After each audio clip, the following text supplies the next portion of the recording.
Hello. Tonight, I invite you to take a journey, not only across oceans, but through the thick mist of time, returning to more than 25 centuries ago. We will leave behind the noise of the modern world and the worries weighing on your shoulders to find a land where time seems to have stood still. Imagine standing on an ancient wooden ship, gliding gently over the jade waters of the Tyrrhenian Sea toward the ancient city-state of Elea, also known as Velia, nestled on the coast of southern Italy, about 200 miles southeast of present-day Rome. In the quiet space of Mind Manor, where your thoughts are cradled by silence, we will explore the story of a man who spent his life proving that all change is but an illusion. That man is Parmenides. You will find yourself not as a stranger observing, but as the philosopher himself, born into the luxury of a noble family in Magna Graecia, yet choosing to renounce earthly glory to seek the true nature of existence. This is a Parmenides biography for sleep, a gentle melody of wisdom woven to soothe your soul before you drift into slumber. Perhaps you will find it strange thinking of a world where motion is denied, but simply let your mind relax. Let the breath of the Mediterranean, the rich scent of olive groves on the hillsides, and the flickering light of torches in the temples of Elea lead you. You are here, in a cool marble room overlooking a sea as flat as a mirror, where the boundary between reality and dreams begins to blur. Before we begin drifting into the flow of history, if you find the silence I bring here a precious gift for your sleep, please don't forget to like and subscribe to the channel. Leave a small comment about where you are listening to this story and what time your clock is showing. I read them all, for I want to know where kindred spirits are amidst this vast night, so we know we are not alone in our journey for peace. Now, turn off any unnecessary lights, adjust your pillow for comfort, and if possible, turn on a small fan to create a steady background hum. Take a deep breath, feel the sturdiness of the bed beneath your back, and join me in returning to Elea in 515 BC, where a star of intellect is about to shine.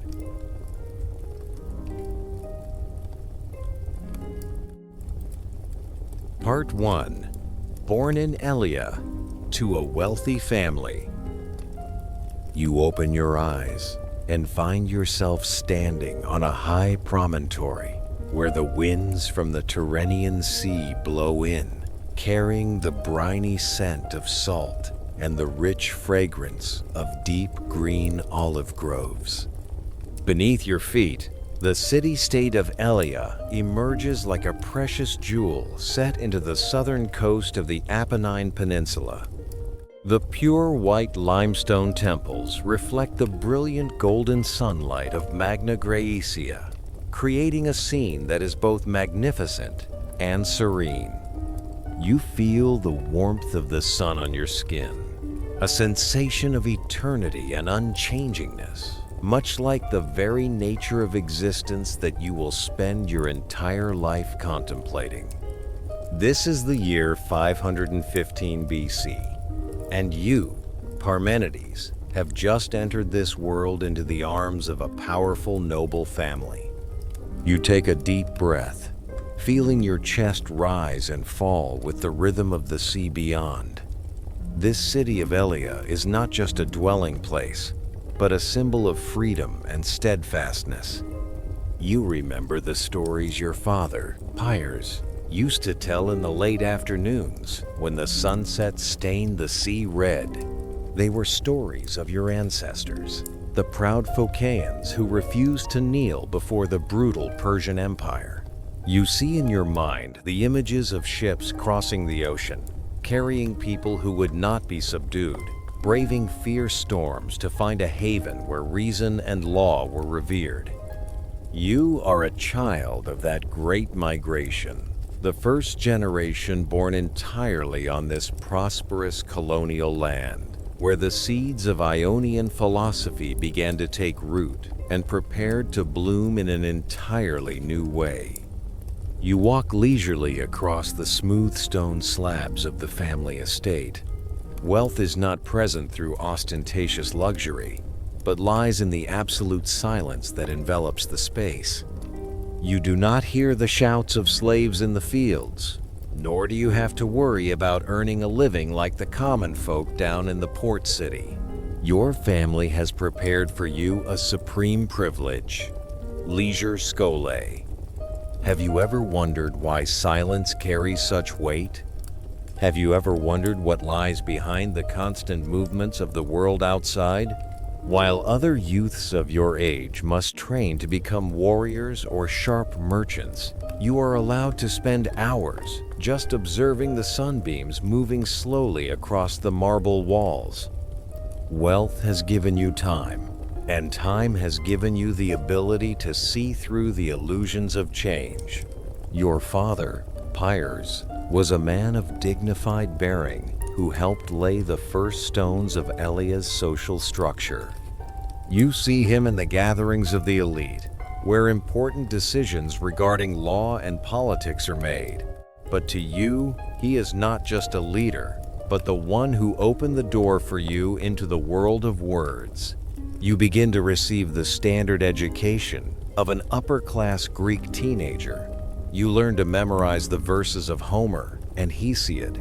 You hear the rhythm of the battles of Troy. You hear the shouts of the gods on Mount Olympus. You hear the whisper of fate. These verses are not just literature. They are the breath of the culture you are inheriting. You learn to command language until persuasive speech becomes second nature. You sit under the shade of an ancient fig tree, your hand gliding lightly over parchment scrolls. You are learning to read and write, but your mind is drawn to the letters themselves. You notice that when you write down a name, the name stands still, but the object it represents is always changing. Is this a paradox? You begin to notice the sharp contrast between the world of mortal opinions and the world of eternal truth. The world of the senses tells you that the sea is waving, the leaves are falling, and you are growing up. But your reason, that tiny seed sprouting in the head of a 7-year-old boy, begins to doubt. What truly is? Is there some truth behind all these fluctuations? A truth that stands firm like those stone temples against the ravages of time? You feel the power of athletics as you participate in training sessions at the Palestra. You run, you jump, you wrestle in the dust under the scorching sun. The discipline of the body begins to form the discipline of thought. Each stride is an affirmation of existence, but at the same time, it poses wordless rhetorical questions to you. Can it end? No, because every point you pass through is a part of space. Can it move? You see yourself moving, but the eye observing that movement seems to always stand still at an unshakable central position. You train your muscles not to seek glory at the Olympic Games, but to understand the limits of matter. You realize that no matter how strong your body is, it is still only a part of the sensible world, a world that you will sooner or later find is full of deceits. Music is also an indispensable part of your early years. As you pluck the strings of the lyre, clear sounds ring out, filling the quiet afternoon space. You learn about harmony, about rhythm, about how individual notes combine to create a single whole. This is an allegory for the universe, many but one. You realize that music only exists in the moment it is played, and then it vanishes into thin air. Nothing ever moves, nothing ever changes, nothing is ever born or dies. These words have not yet formed clearly in your head, but they are the underlying melodies flowing beneath your consciousness. You begin to love the silence between the notes more than the notes themselves, for in silence, you feel the presence of the eternal. Your surroundings in Aelia are a magical blend of stability and innovation.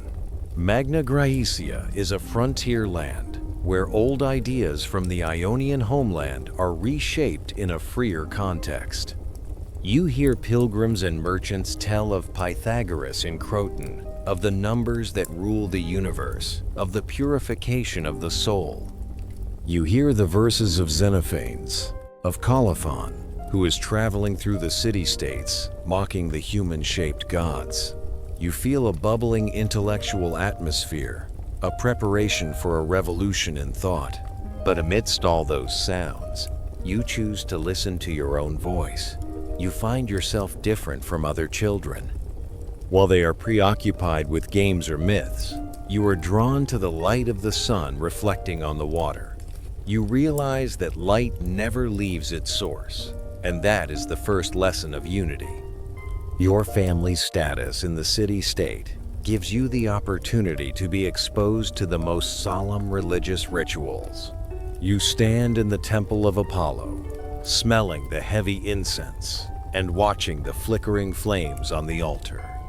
You see the priestesses in pure white robes. They are like guides leading the soul into the world of secrets. These images will later become the material for your great poem.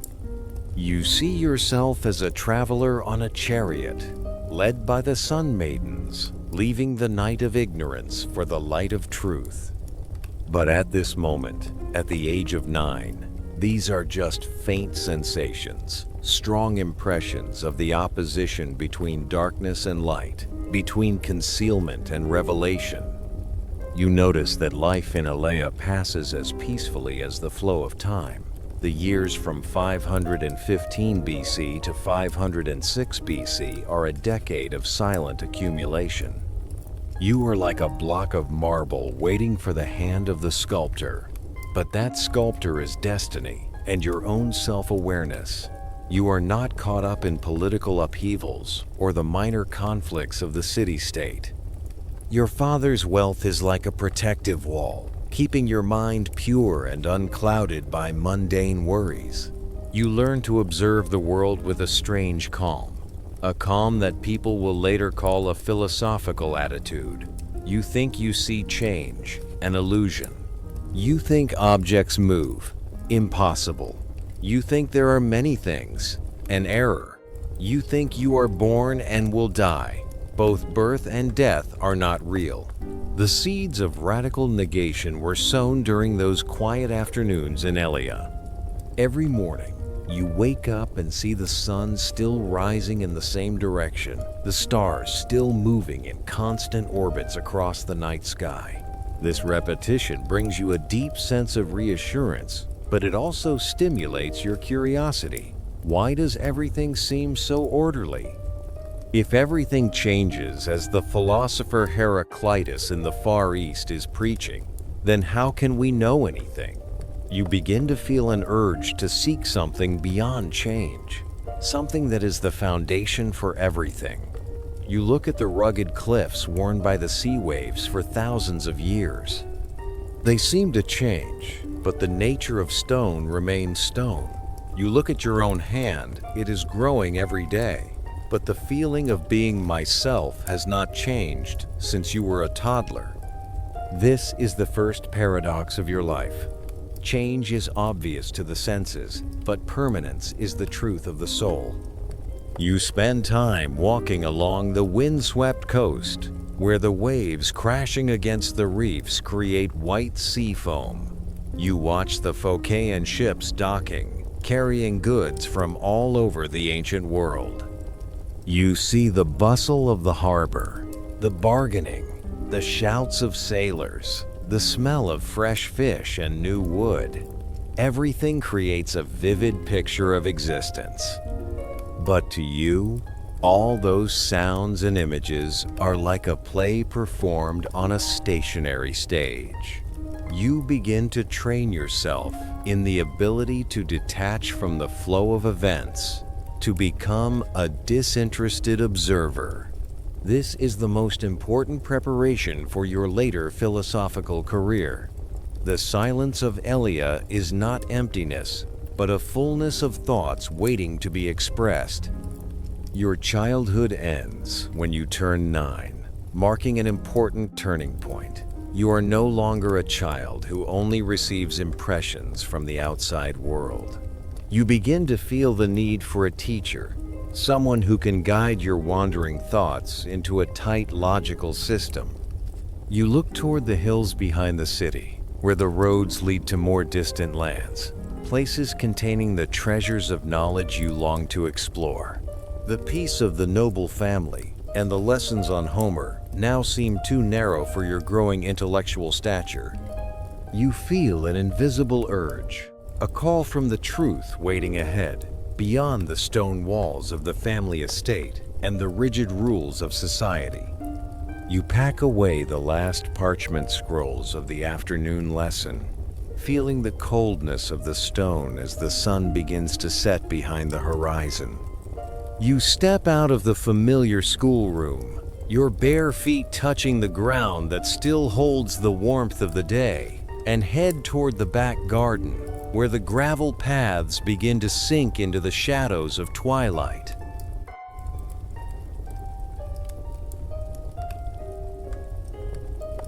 Part 2. Receiving the standard education of a Greek youth. Beneath your bare feet, the morning dew on the garden grass still holds a trace of last night's chill. A sensation of alertness and purity creeping into your mind as you walk among the marble columns of the estate. The dawn begins to tint the distant peaks pink, and the city-state of Alia wakes to the sound of rustling waves, a rhythm as steady as the breath of the universe. You are no longer the innocent child observing the world with curious eyes. At 15 or 16, you find yourself standing at the threshold of adulthood, where the expectations of your lineage and the call of knowledge begin to create internal swells in your soul. You feel the weight of noble ancestry on your shoulders, but at the same time, you feel a strange freedom blossoming, a freedom that comes not from political power, but from the ability to contemplate eternal things.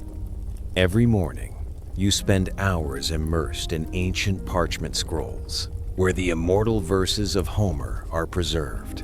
You find yourself standing on the battlefield of Troy, hearing the clash of weapons and the shouts of heroes, but in your mind, those sounds gradually grow distant and faint. You realize that what truly draws you is not the glorious feats, but the dactylic hexameter rhythm echoing in your throat. Sing, goddess, the anger of Peleus' son Achilles. That rhythm, both powerful and fluid, seems to mimic a deeper order of reality.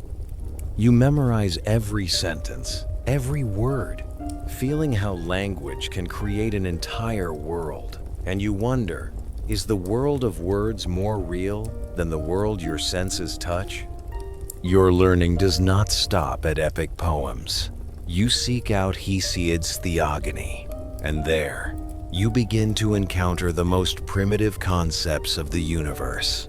You envision the horrible dwelling of dark night and the sacred gates separating light and darkness. These allegorical images are no longer alien myths. They begin to become pieces of the philosophical puzzle you are silently building. You stand on the boundary between understanding and ignorance, between what is revealed and what is hidden. Why does darkness vanish when light appears? Is darkness an entity, or is it merely the absence of light?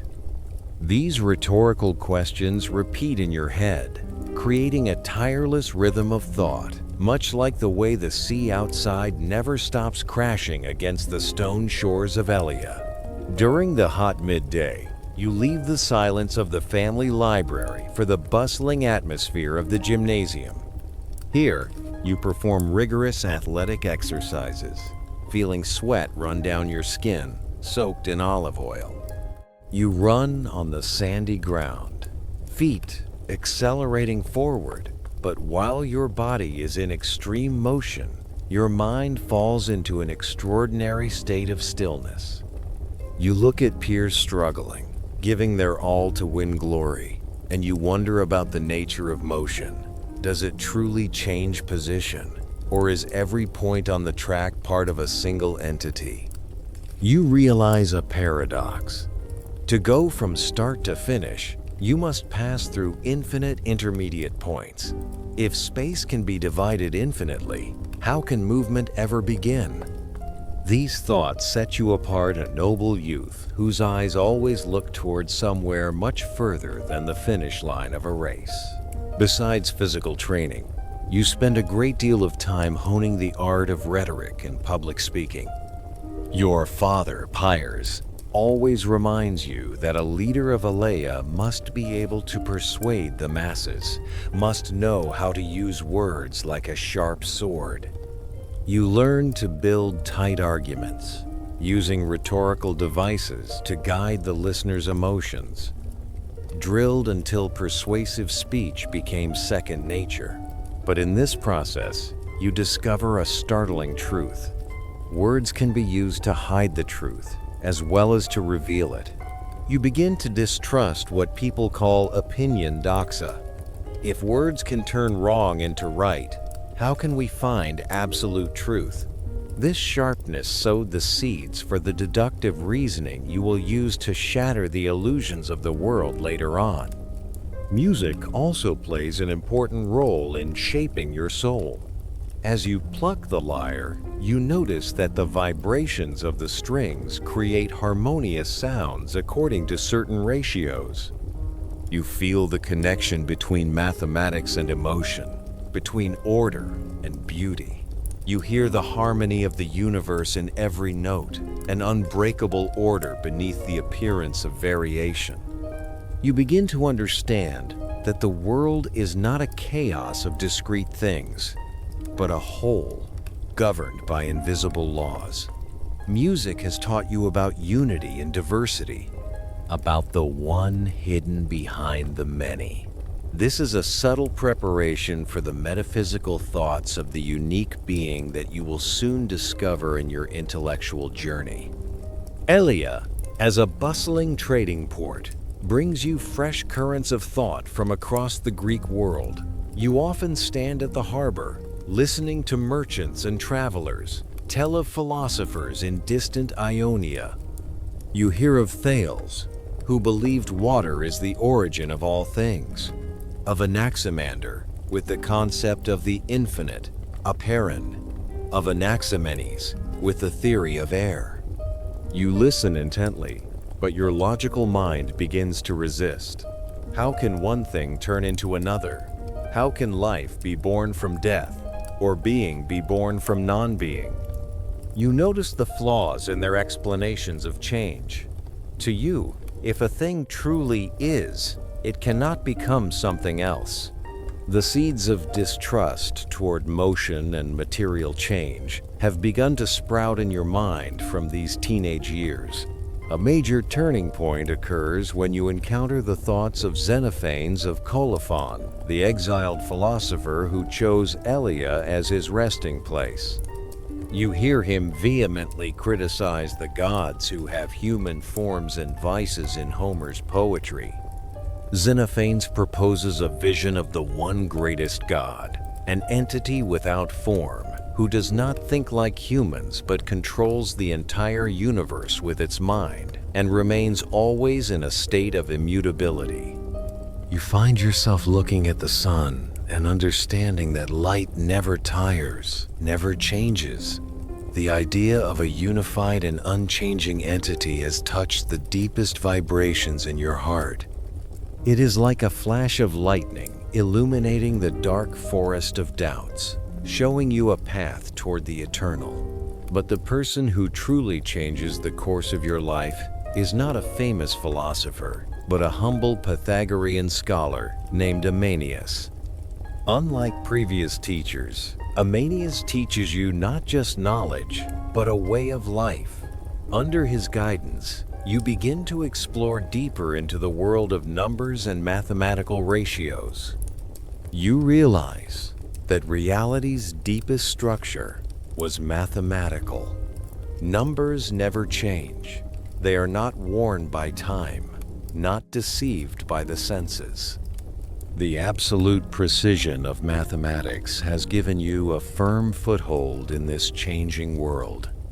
Parmenides has shown you that the way to truth does not lie in loud debates in the square, but in the silence of the mind. Under Parmenides' influence, you begin to feel alienated from the common goals of the nobility. While your father and those of his class are busy with power struggles, plans for city-state expansion, or dreams of military glory, you find yourself longing for something entirely different. You look at your luxurious cloak and find it heavy. You look at the finely crafted weapons and see them as meaningless before the power of truth. An inner struggle takes place within the young Parmenides. Will you choose the path of action, of mundane glory, or will you choose the path of reflection, of eternal truth? This is not just a career choice. It is an ontological choice, a redefinition of your very self. The most shocking event among the Elean nobility at that time was your decision. You officially converted to the quiet life. This decision was like a stone thrown into a calm lake, creating ripples of astonishment and criticism. People said you were wasting your talent, betraying family expectations, or evading responsibility to the city-state. But to you, this stillness was not laziness or weakness. It was a supreme courage to refuse the brilliant illusions of the crowd, to seek the unique light of reason.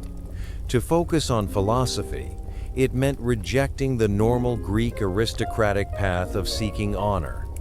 You find that the distrust of the senses and the emphasis on pure reason have become the guiding light for all your actions. You no longer blindly believe in what your eyes see, your ears hear, or your hands touch. You understand that the senses only provide us with fragments of reality, images that are always changing and contradictory. Only reason, through chains of tight and irrefutable arguments, can lead us to true being. You think you see change, an illusion. You think objects move, impossible. You think there are many things, error. These refrains begin to echo in your mind every time you walk on the coast, every time you look at a flickering fire, or every time you observe the stars in the night sky. The choice of a quiet life has brought you a deep serenity. You are no longer caught up in anxieties about reputation or status. In that intentional solitude, you begin to build an entirely new worldview, one that will later shock the entire foundation of Western philosophy.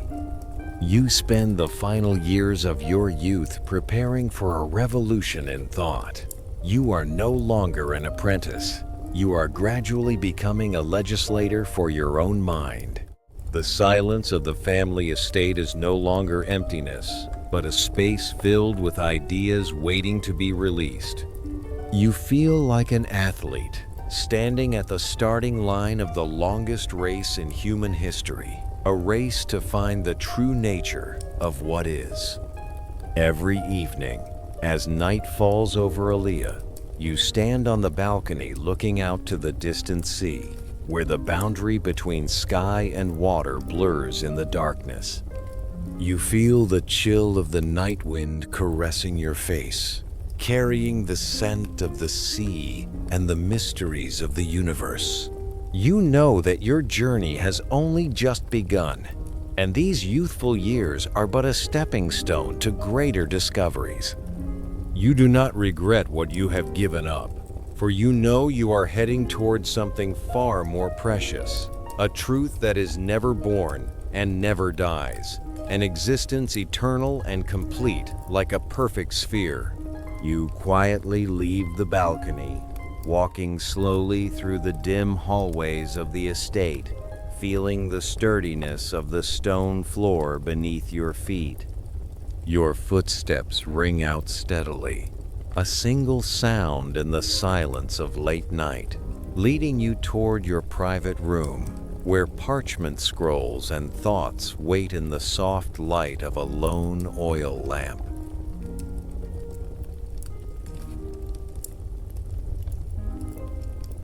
Part 3. Studying under Parmenides and entering a life of contemplation. The warmth from the lone oil lamp in the small room gradually fades as the dawn begins to seep through the cracks in the door. You feel the transition of time, not through the noisy sounds of the city, but through the gentle change in the hue of light on the rough stone wall. In 495 BC, the city-state of Elea is at the peak of its prosperity, but to you, material wealth is now just an outer shell. You step out of the estate, your bare feet touching the ground, still damp with morning dew, the cool sensation running down your spine, helping you awaken from your wandering thoughts. You head south, where the neighboring city-state of Croton is spreading the fresh intellectual echoes of Pythagoras, a wave of knowledge that is changing the face of Magna Graecia. You feel an invisible urge, a call from deep within your soul, leading you away from old habits to seek a true teacher, someone who can open the door to ultimate truth. The intellectual environment around you at this time is like an ocean of intersecting currents. You have listened to Xenophanes of Colophon with his critical rhapsodies, who taught you how to doubt gods with human forms. But your reason yearns for something steadier, a system of irrefutable logic instead of just sharp criticism. You wonder, is there a principle standing behind all these changes? Is there an absolute order governing both the stars and the tiny thoughts of humans? In that longing, you met Parmenides, a Pythagorean philosopher with a humble appearance but eyes radiating a strange wisdom. This meeting was not just a coincidence. It was destiny, a collision between a passionate young mind and an ancient treasury of wisdom waiting to be explored. Under Parmenides' guidance, you begin to enter a world entirely different from anything you once knew. You learn about the Pythagorean community, where knowledge was not preached in public, but transmitted in absolute secrecy and iron discipline. You learn about reincarnation of souls, about how this body is but a temporary prison for a more immortal and pure entity. You find yourself looking at the flame and understanding that, like the soul, the flame always points upward toward its divine origin.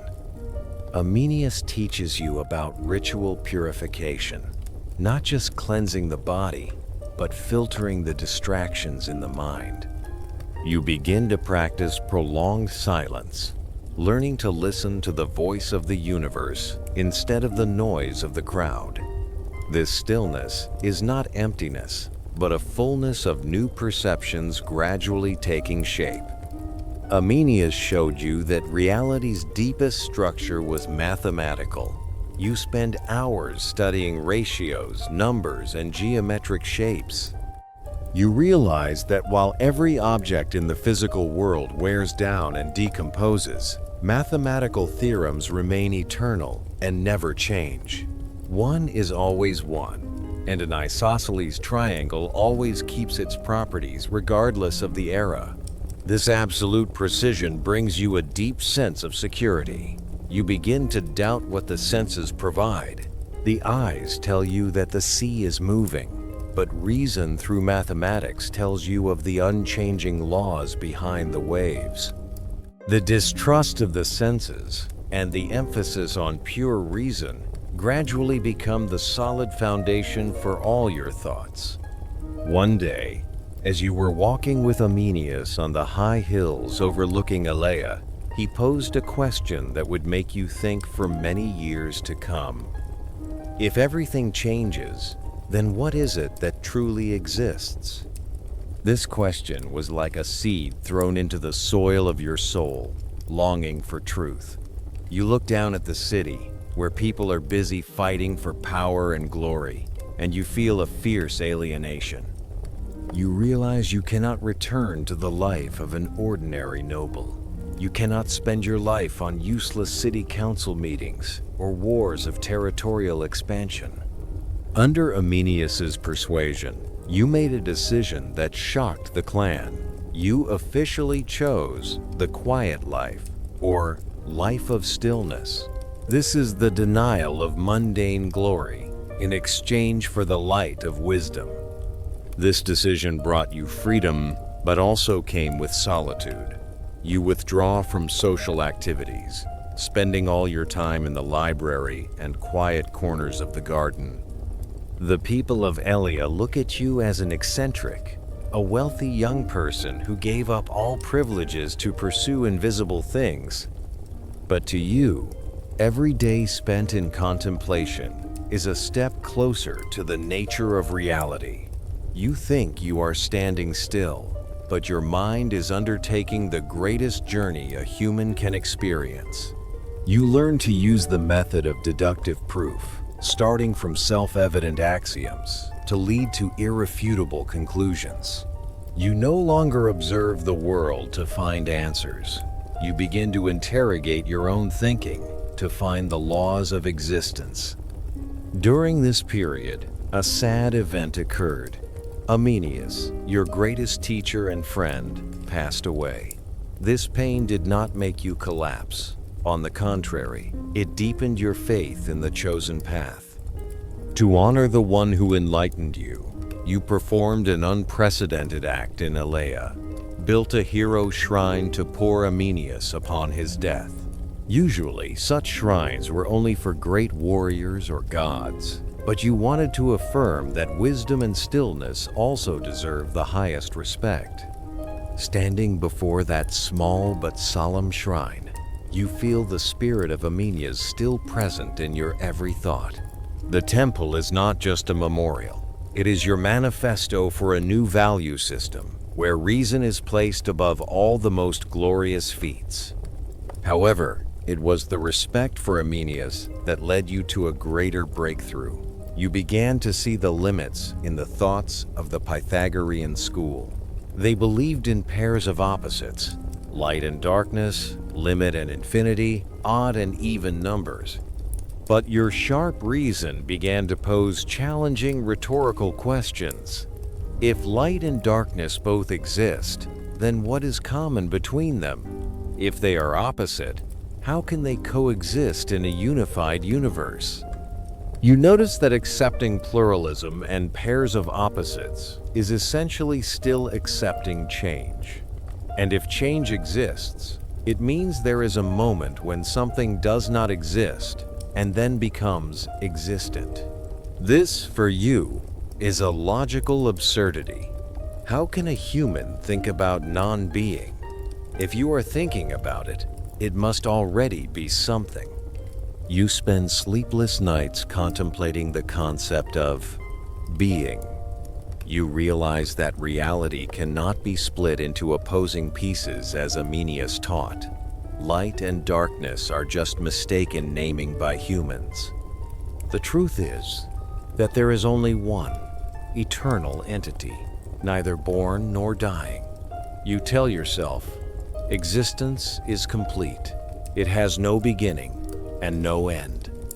It does not move because there is nowhere it is not present. This philosophical leap has taken you far beyond the shadow of the great teacher. You are no longer merely a Pythagorean disciple.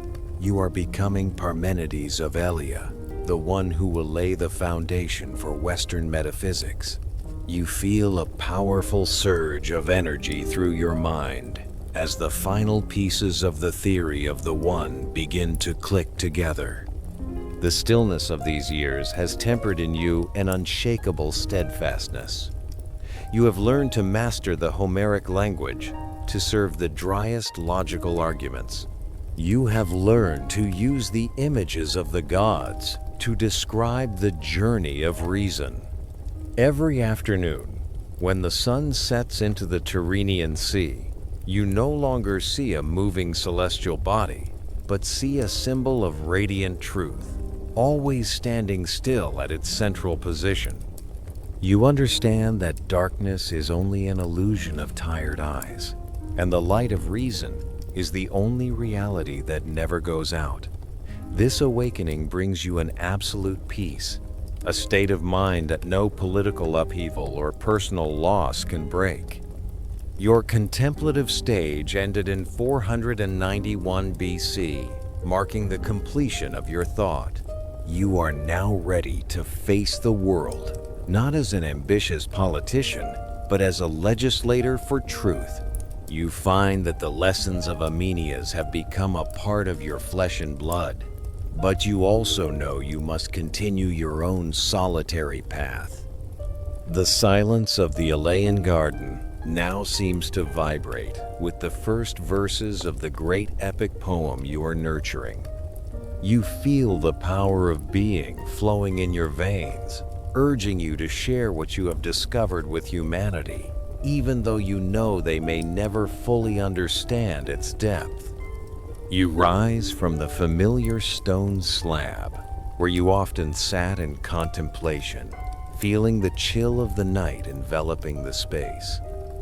You do not light a lamp, for the light in your mind is enough to clarify every path. Your feet walk steadily on the trail leading back to the family estate, where great decisions about the future are waiting to be executed.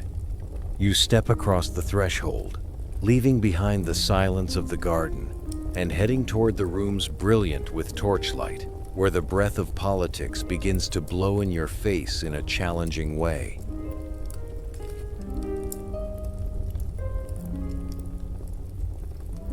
Part 4.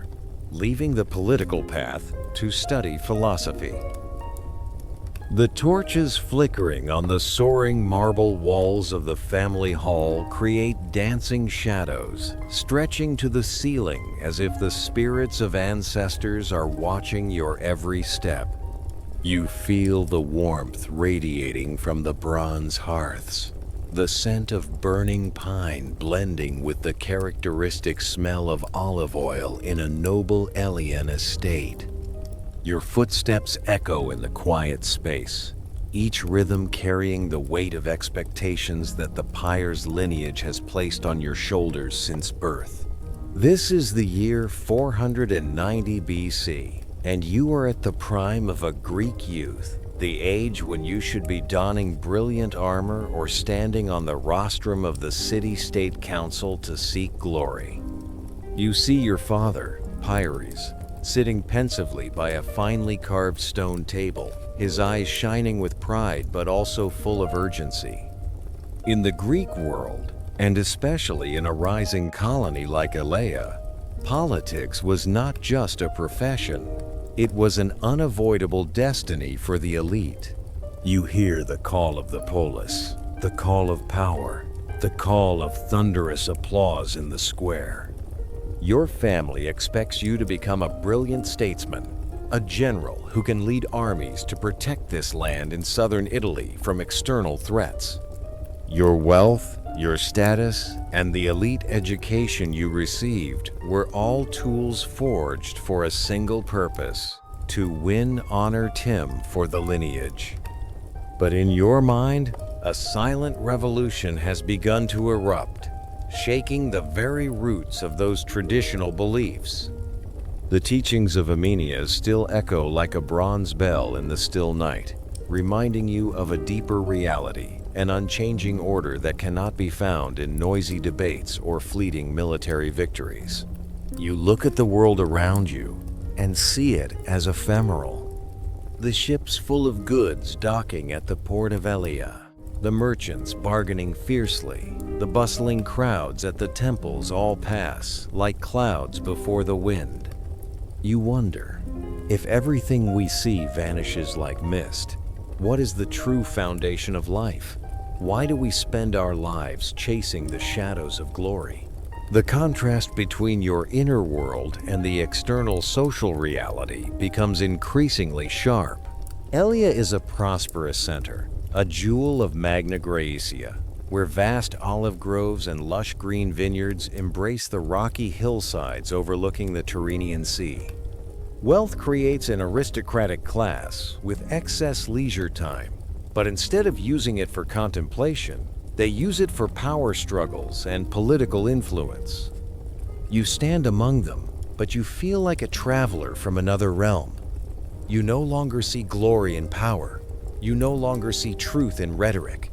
You no longer see meaning in change. You realize that to touch the truth, you must perform a great renunciation. Your final decision was made on a quiet morning, just as the sunlight touched the tops of the stone pillars of the Temple of Apollo. You officially announced your withdrawal from all political activities to pursue a quiet life. This decision was like a lightning bolt striking the calm lake of the Elean elite. People whispered, they were astonished, and there were perhaps harsh criticisms of cowardice or evading responsibility. But to you, this was the most courageous act.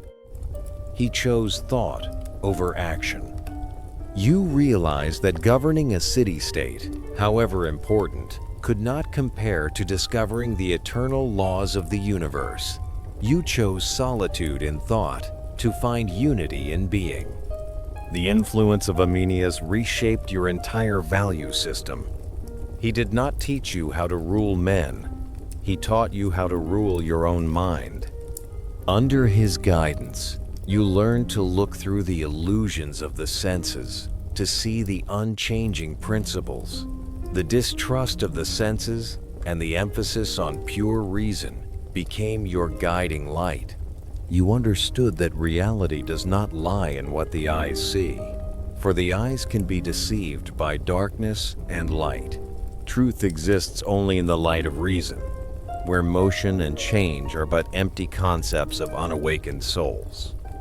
You spent the years from 490 BC to 486 BC in the near absolute stillness of the family library. You studied numbers, shapes, and especially the logic of words. You noticed a profound paradox. Every time we speak of change, we are admitting non-existence. Can it change? No, because to change, a thing must become what it never was. That is, it must be born from nothingness. This logic, though dry, brought you an intense intellectual exhilaration. You began to build a structure of thought as solid as the stones that built the walls of Elea, a metaphysical system where what is stands firm against all the ravages of time. However, your life still contained an interesting paradox that history will always mention. Although you refused a direct political path, you were the one who shaped the soul of the city-state of Elea through law. During these years of living quietly, you drafted the Constitution and a basic code of laws for the people here. This was an artistic event. A philosopher who spent his time proving that change is impossible wrote laws designed to govern a changing society. You did not directly participate in council meetings, but your thought was present in every statute, every principle of fairness that every Elean official would later swear to uphold. You wrote laws not to control change, but to bring stability to society. To you, law was a faint reflection of eternal order in the world of doxa. By establishing unchanging rules, you helped humans reduce the chaos of instinct and emotion, bringing them closer to the stillness of reason. Every law you laid down was an effort to freeze the flow of time, to create a space where truth and justice could dwell. Although this mundane world is but an illusion, you understood that humans need firm footholds so as not to be swept away in the ocean of sensory errors. In the silence of the room, you hear the sound of the pen gliding on parchment, a rhythm as steady as the heartbeat of the universe. You are sketching the first lines of the epic poem, On Nature. You did not choose dry prose. You chose poetry, because only the rhythm of verse could convey the full majesty of the truth. You begin to imagine your journey as a divine voyage on a chariot led by the sun maidens. You see yourself leaving the night of ignorance, passing through the gates of day and night to face the goddess of justice. This allegorical image is not just art, it is your way of materializing the breakthrough of reason out of the imprisonment of the senses. You look at the burning candle and realize that although the flame seems to be dancing, the nature of fire remains the same. You think the candlelight is changing an illusion. You think smoke is rising impossible. You think time is passing error. This refrain of doubts helps you purify your mind, discarding all distractions to prepare for the greatest revelation. You realize that to be aware and to be aware are the same. All your thoughts, if they are truly thoughts, must be directed toward what exists. What does not exist cannot be thought of and cannot be named. This is the foundation of the ontology you are officially birthing. Your solitude during this period did not carry a color of sadness. It was a magnificent solitude, where you engaged in direct dialogue with eternal entities. You no longer needed the recognition of the crowd in Elia, for you had found recognition from your own reason. You understood that you were walking a path far from the track of humans, a path leading to the only light that never fades. The lessons in rhetoric you received since childhood were now used to serve a higher purpose, to convince humanity of the unreality of the world they live in, and to lead them to the unique truth of being. You look out the window and see the stars in the night sky, moving in absolutely precise orbits. You smile, a smile of wisdom and peace. To others, it is motion, but to you, it is the unchanging presence of order. You feel a deep connection between your soul and the entire universe. There is no beginning, no end, no separation. Reality is a perfect sphere, complete and still. This belief brings you a tremendous spiritual strength, helping you stand firm against any opposition or mockery from others. These years of preparation are coming to an end, and you know it is time to present your discoveries completely. The epic poem in your head has taken shape. The laws for Elia have been carved in stone, and your mind is firm enough to face the other famous philosophers of the age. You were no longer the noble youth of the Pyres family. You had become Parmenides of Elia, the sage of immutability. You feel the chill of the night beginning to vanish, as the dawn of a new philosophical era is gradually dawning on the horizon of Western intellect. You quietly stand up from your desk, still holding the parchment recording the final laws for the city-state. You feel the sturdiness of the stone floor beneath your feet, a feeling of full and complete presence as you step out of the dim room to head toward the brilliant main hall, where the elders of Elia are patiently waiting for your appearance, along with the constitutions that will shape the future of the entire city.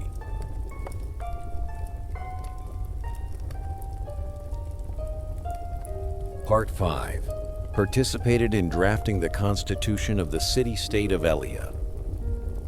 Your fingertips glide lightly over the rough surface of a freshly polished white marble slab, feeling the cold transfer from stone to flesh as a reminder of stability and eternity.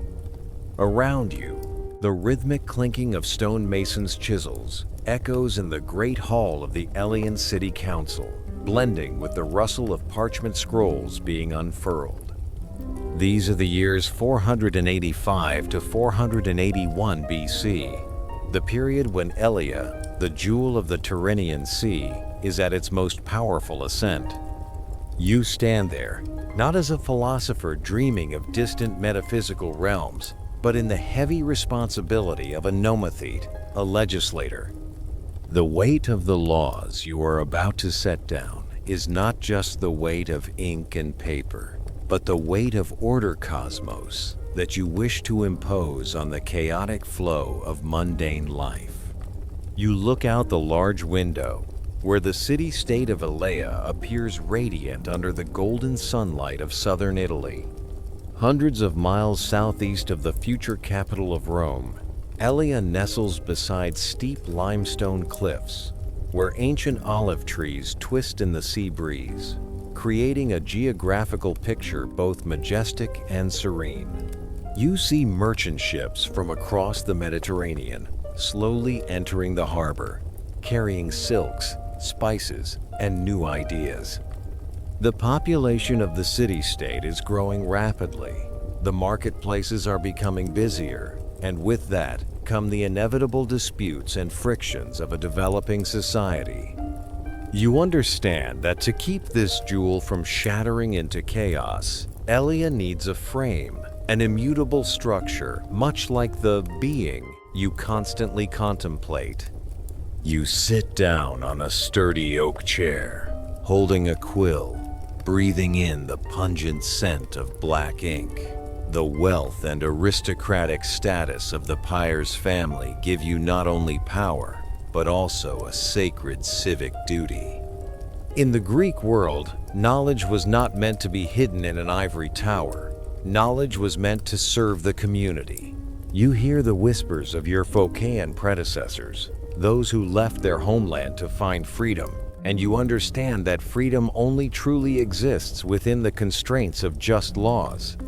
Drafting the laws for Elea is not a dry professional task, but a true philosophical act. You are trying to bring the eternal one into the changing many, bringing the stability of truth into the fragility of opinion doxa. Every word you write is a result of a process of logical, deductive reasoning. You do not build laws based on fleeting emotions or backward customs.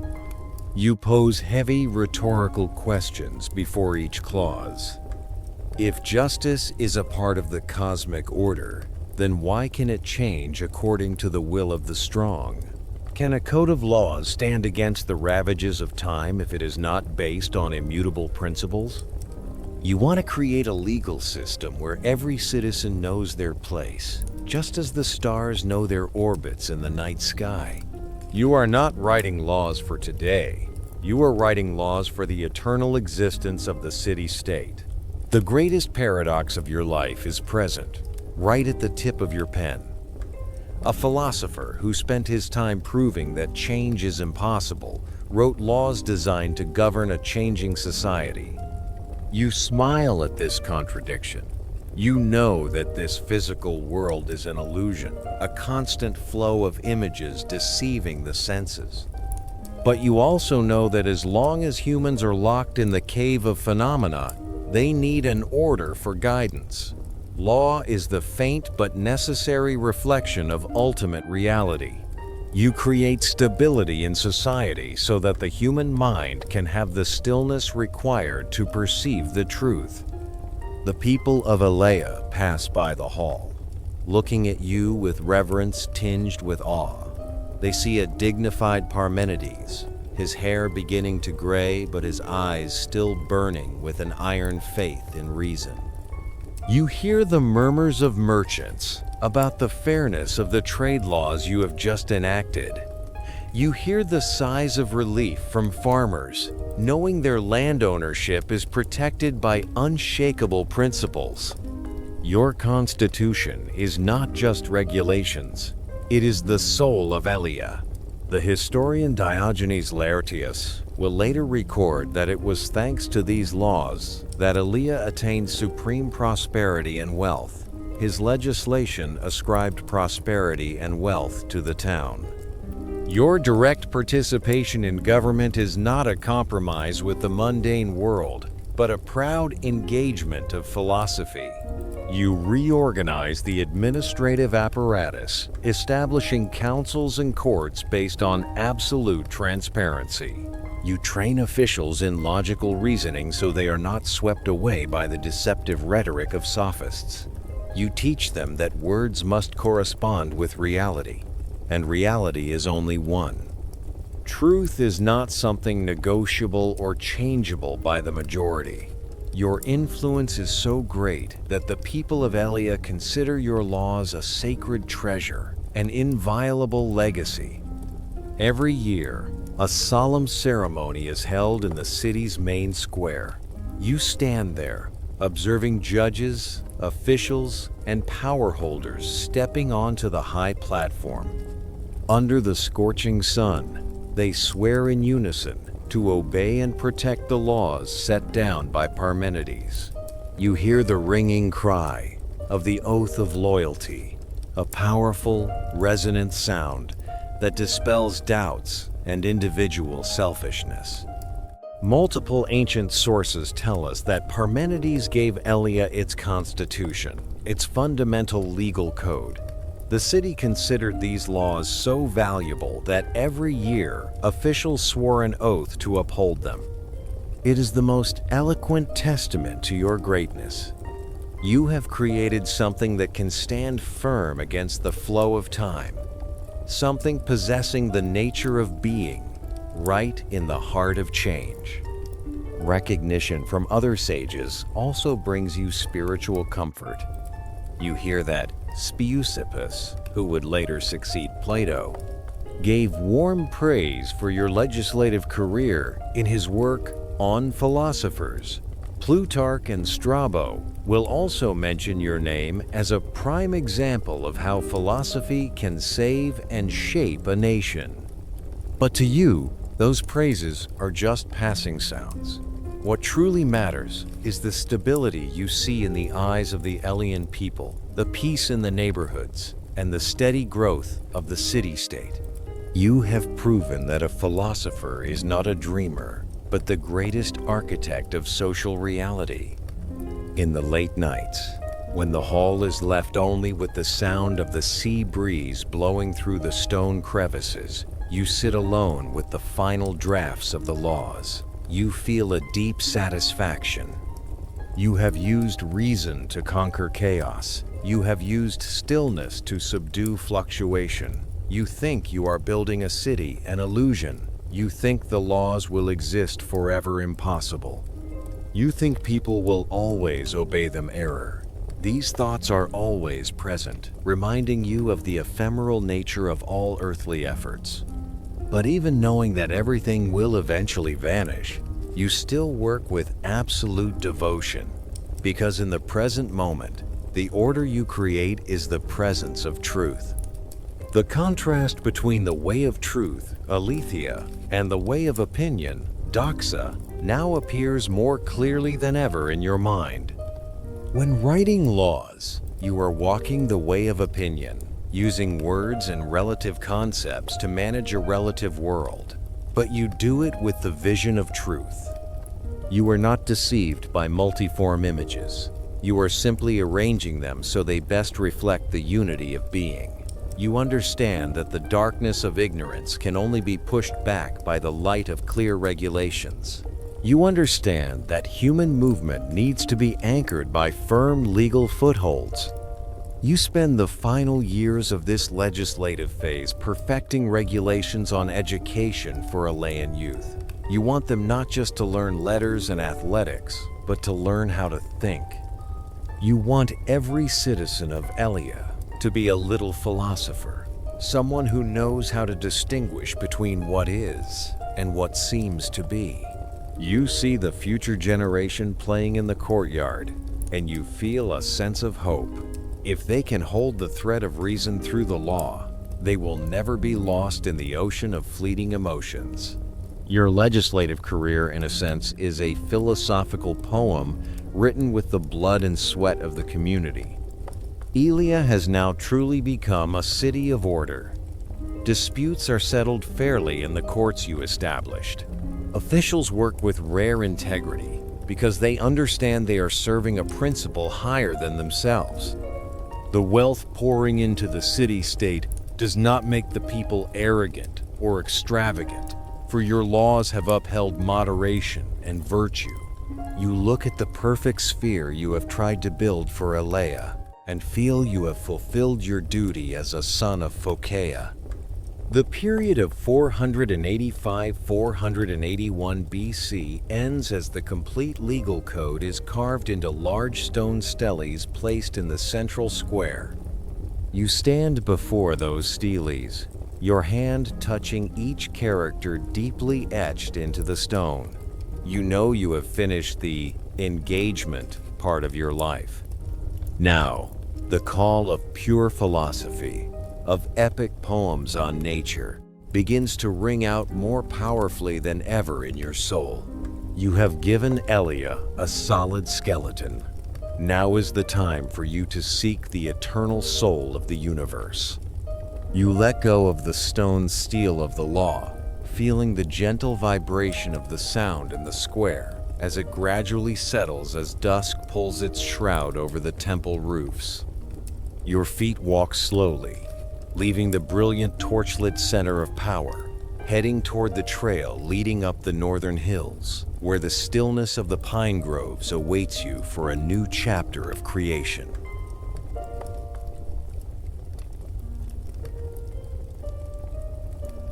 Part 6.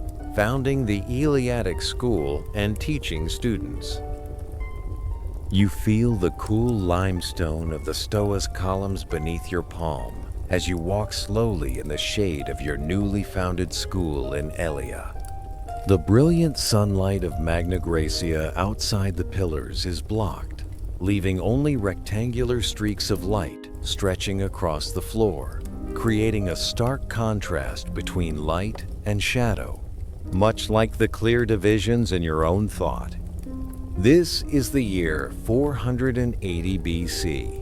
And the city-state of Elea is no longer just a prosperous seaport or a legal center, but has become a lighthouse of knowledge with the birth of the Eleatic School. You did not build a secret cult, nor do you require disciples to keep oaths like Pythagoras.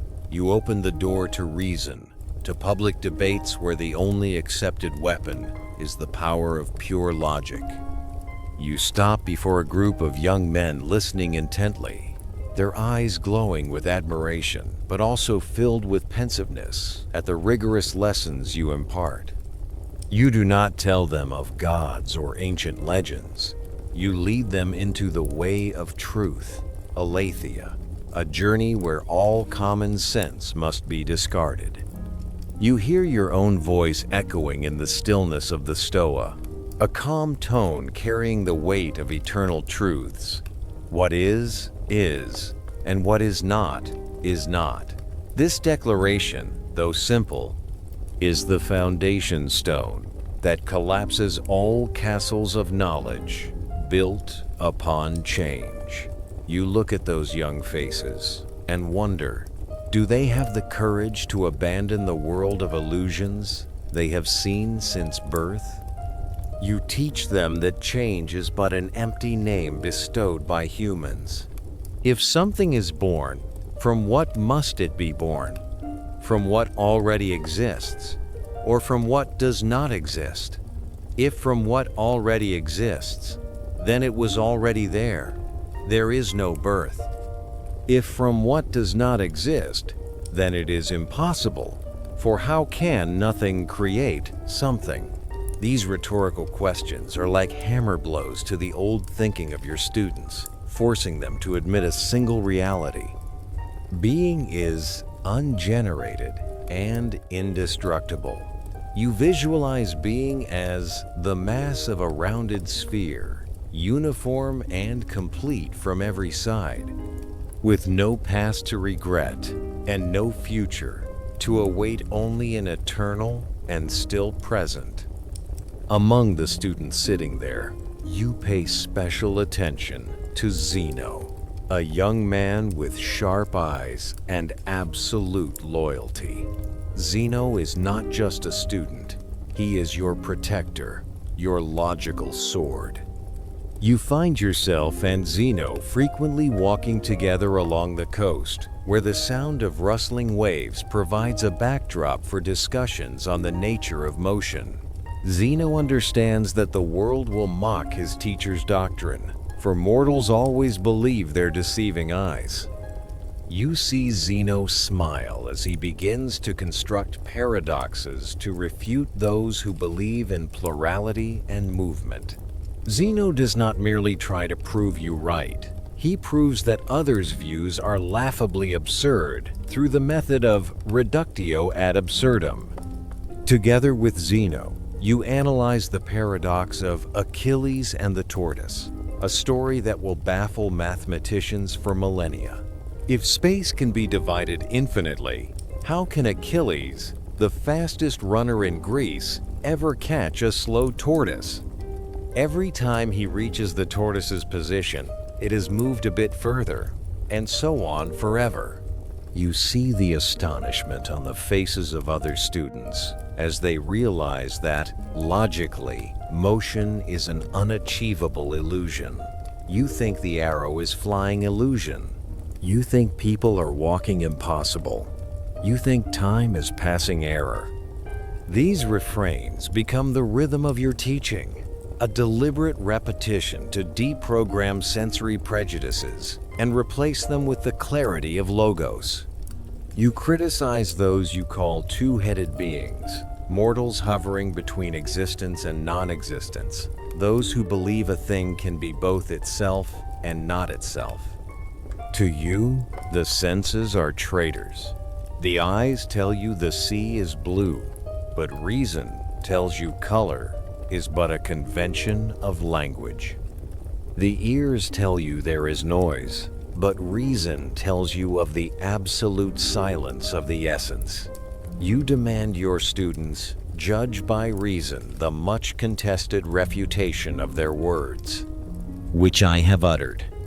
This intellectual discipline sets the Eleatic school apart, a place where truth is not something to be felt, but something to be proven. Besides Zeno, you also watch the growth of Melissus of Samos, who, though distant, has thoroughly absorbed Eleatic thought. Melissus does not use poetry. He uses prose to clarify what you have metaphorized. You see, the Melissus pushes your argument even further. If being is full, it cannot have a limit. For if there is a limit, what lies beyond it? Must it be a void? And a void is non-existent, which our reason has already rejected. Thanks to Melissus, your doctrine becomes infinite in both space and time. You feel proud to see that your students are not just shadows of their teacher, but independent thinkers, knowing how to use the deductive reasoning you meticulously taught. The presence of the Eleatic school created a shockwave in ancient philosophy. You hear rumors from the East, from Heraclitus, and those who believe in the eternal flow. The contrast between Heraclitus's change and your stillness creates the greatest intellectual battle in history. You stand firm like a rock in a rushing stream, asserting that, for thinking and being are the same thing. To you, anything that can be consistently thought must exist, and anything that exists must be thinkable. The identity between thought and being is the pinnacle of the metaphysical system you are building during these years. You spend late afternoons watching students debate under the shade of cypress trees. You do not intervene, only listening to how they apply logic to dissect concepts. You see your influence spreading, not just in Elea, but beginning to touch minds in distant Athens. You know that what you are doing will force future generations, from Empedocles to Democritus, and even the great Plato, to redefine their entire universe. You are not just teaching them knowledge, You are teaching them to question reality itself. Is our life but a dream of the senses? Is there some perfect and unchanging world of forms behind the mist of phenomena? The seeds of knowledge you sowed in this period of 471 BC have taken deep root in the soil of Mother Greece. You feel a profound fulfillment seeing your school become a living entity, a community of those who love pure truth. You no longer worry about whether your thoughts will be forgotten, for you understand that logic is eternal, much like the very being you praise. The silence of Elia is no longer the solitude of a legislator, but the powerful silence of a master holding the key to ultimate understanding. Whenever night falls, you stand on the school's rooftop, looking up at the unchanging starry sky. You see the constellations move, but in your mind, it is just a rearrangement of the same unique entity. Nothing ever moves, nothing ever changes, nothing is ever born or dies. This mantra of reason soothes your soul, bringing you into a state of absolute peace. You realize you have fulfilled the mission of a teacher, having created a generation of intellectual warriors ready to face all the world's illusions. You quietly leave the crowd of students, gradually dispersing as the sunset fades behind the hills, feeling the last warmth of the sun remaining on the stone pillars. Your feet walk at a leisurely pace, unhurried, toward the small room where pure white parchment scrolls wait to preserve the final verses of the epic poem On Nature, a work that will crystallize the wisdom of a lifetime into the rhythm of eternal poetry.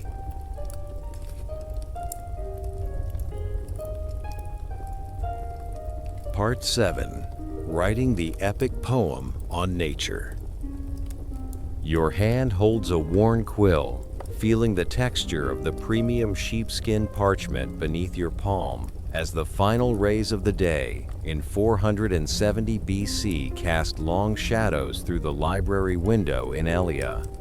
The most brilliant decade of your creative life is beginning, as long-scattered metaphysical reflections crystallize into a great epic titled On Nature.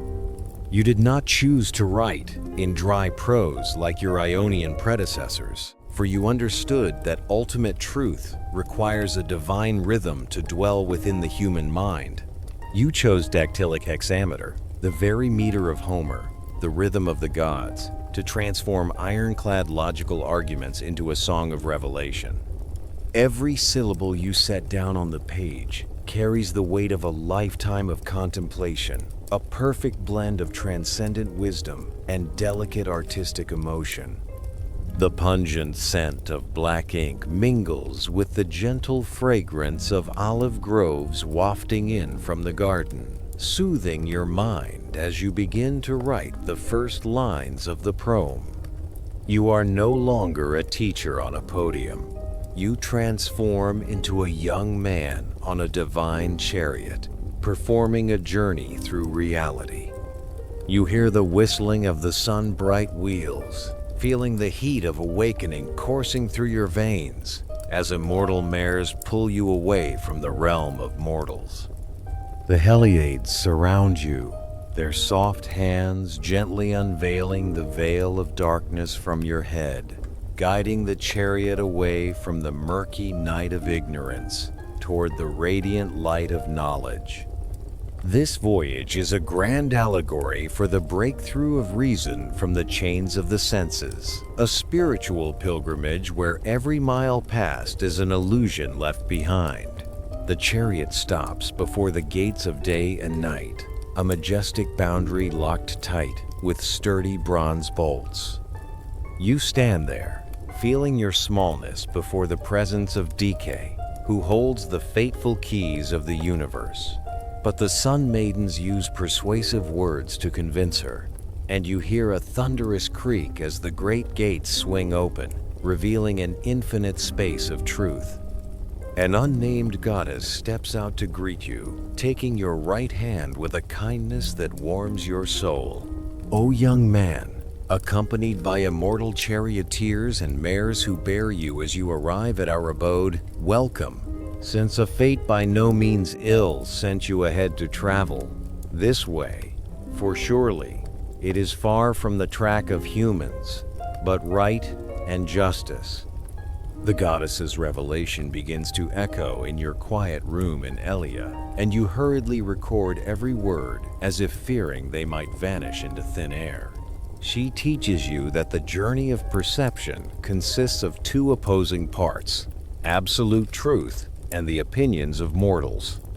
You realize you must learn both to distinguish between the solid foundation of truth and the fragile, deceptive nature of worldly rumors. Why must we learn about the wrong to understand the right? Does light truly exist without darkness as a test for the eyes? These rhetorical questions lead you into the most central part of the epic, the way of truth, aletheia. This is where you establish the first foundations for Western metaphysics, a castle of logic that no one can breach. You write about the ultimate choice of thought. The goddess points out only two paths of inquiry that can be grasped. The first path asserts that being is and cannot not be. This is the path of truth. The second path, the path of deception, assumes that non-being is. You pause your pen, taking a deep breath as you record the classic proposition. Neither couldst thou recognize not being, for this is impossible, nor couldst thou speak of it, for thought and being are the same thing. This proposition is like a sharp sword cutting through all human illusions. If you are thinking of something, then that thing must exist, and if it does not exist, your mind can never touch it. From this principle, you begin to deduce the eternal attributes of being. You feel the sturdiness of the arguments as you deny birth and destruction. Can it begin? No, because to begin, it must be born from nothingness, and nothingness does not exist. You conclude that being is indestructible, perfect, and unique. Past and future time are but mistaken labels of humans. Being only exists in an eternal now, complete and continuous. Nor ever was it, nor will it be, since it now is altogether one and continuous. The repetition of these affirmations creates a hypnotic rhythm, bringing the listener into the absolute stillness of the essence. You use the allegory of the sphere to describe the perfection of being. But since there is a final limit, it is perfected on every side, like the mass of a rounded sphere, equally distant from the center at every point. This image speaks not just of shape, but of absolute balance and limit. Being is not an infinite emptiness, but a full, eternal, and indivisible entity. You feel a strange reassurance realizing that ultimate reality has no motion, no change, for all motion requires a void, and a void is non-being, something your logic has entirely eliminated. Having built the Tower of Truth, you turn your pen to the more difficult part, the way of opinion, doxa. You feel a sharp contrast in describing the world in which humans live. The goddess warns you that from here the verses will be deceptive, reflecting the patchwork view of mortals. Learn the opinions of mortals, hearing of the elusive order of my verses. You call humans two-headed beings because they believe in both existence and non-existence. They are deceived by the senses, assigning names to changing phenomena and dividing the world into pairs of opposites. You describe this root error through the dualism of light and darkness. The ethereal flame of fire, fine, rarefied, and flameless darkness, dense and heavy in character. Though you consider the phenomenal world an illusion, you devote incredible dedication to explaining it in this epic. You want to provide a cosmology as detailed as possible so that no mortal opinion can surpass your knowledge. You write about the rings of fire surrounding the earth and the supreme goddess governing mixture and generation. In particular, you record the excellent astronomical observations you meticulously made during the still nights in Elia. You realize that the moon does not shine by itself. It is an alien, night-shining light, wandering around the earth, always facing the sun to reflect light. You identify the evening star and the morning star as one, and you describe the formation of the human embryo in the womb with an accuracy startling for ancient medicine. You feel the power of reason, even when writing about illusions. You explain that human perception is dependent on the mixture of physical elements in the body. When the body is warm, humans think differently. When the body is cold, they think otherwise. This subjectivity is the chain preventing humans from touching eternal truth. You repeat the refrain. You think that, to ironize worldly beliefs. You think you see the sunset illusion. You think you see spring arrive impossible. You think you see death error. Each line of verse is an effort to remove the cobwebs of sensory habit, clearing the way for a radical awakening in the reader's soul. The epic On Nature is not just a literary work, it is a cognitive revolution. Throughout 9 years of composition, from 470 to 461 BC, you lived in a state of intellectual ecstasy. You found yourself no longer an individual named Parmenides, but a medium for truth to express itself. The influence of this work is so great that it will push all of Greek philosophy into a crisis of thought. Nothing comes from nothing. Ex nihilo nihil fit will become the iron law that every later philosopher, from Empedocles to Democritus, must respectfully follow. You built a clear boundary between pure reason, logos, and sensory experience, a distinction that will shape the entire history of Western thought until today. As the final verses of The Way of Opinion are completed, you feel a peaceful emptiness. All your knowledge has been entrusted to 160 precious verses, though they may have originally numbered in the thousands. You look at the parchment scroll filled with fluid hexameter lines and know you have fulfilled the greatest mission of your life. You no longer need to prove anything, for the epic itself is a self-existing entity, a sphere of intellect. You understand that, however the world may change, even if these manuscripts might be lost, the truth of the one remains ever present, still and eternal. The silence of the Elean night envelops the library, leaving only the ticking of the hourglass and your steady breathing. You do not feel tired. On the contrary, you feel full of the energy of awakening. Every key word you used in this epic being truth sphere is vibrating in the space, creating a divine resonance with the order of the universe. You have opened the field of ontology, teaching humanity to think with logic instead of blind faith. You smile, seeing the moonlight reflected on the lake, understanding it is but a reflection, yet the truth behind that light is what you have grasped. You roll the manuscript carefully, feeling the silk cord tied around the parchment like a seal concluding a decade-long intellectual journey. You stand up, bare feet walking lightly on the cool stone floor, heading toward the window overlooking the Tyrrhenian Sea, where the waves still crash steadily against the reefs. You find yourself no longer standing in this room, but floating in the eternal present of being. This shift in space brings you an absolute peace. a state of mind where all worldly anxieties vanish before the majesty of the One.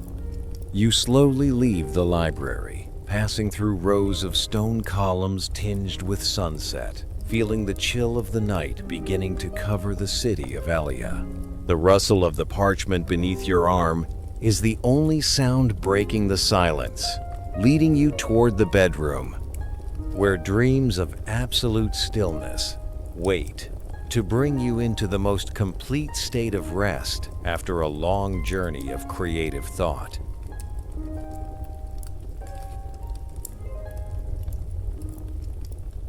Part 8. Presenting arguments to refute change. You feel the chill of the morning mist caressing your cheeks as you walk leisurely between the stone columns of the Elean school at dawn in 460 BC. The sound of your bare feet touching the smooth stone floor emits deep, steady echoes, like a single heartbeat amidst the absolute silence of the still sleeping city-state. In your mind now, the world is no longer a collection of discrete objects or noisy fluctuations, but a unified, solid, and unshakable block. The years from 460 BC to 456 BC are the period you devote entirely to honing the sharpest logical weapons, aiming to strip away the illusions of change that have deceived humanity for thousands of years. You stand at the threshold of an eternal truth, where pure reason begins to speak, discarding all the noise of the phenomenal world to assert an ultimate reality. You stop before a frieze depicting the goddess of justice, Dike, your hand touching the finely carved lines, feeling the clear distinction you have painstakingly established between the two paths of perception.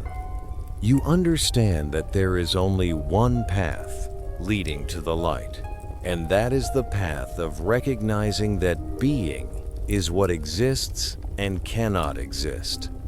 This is the way of truth, Aletheia, where belief and reason merge into one to create absolute reliability.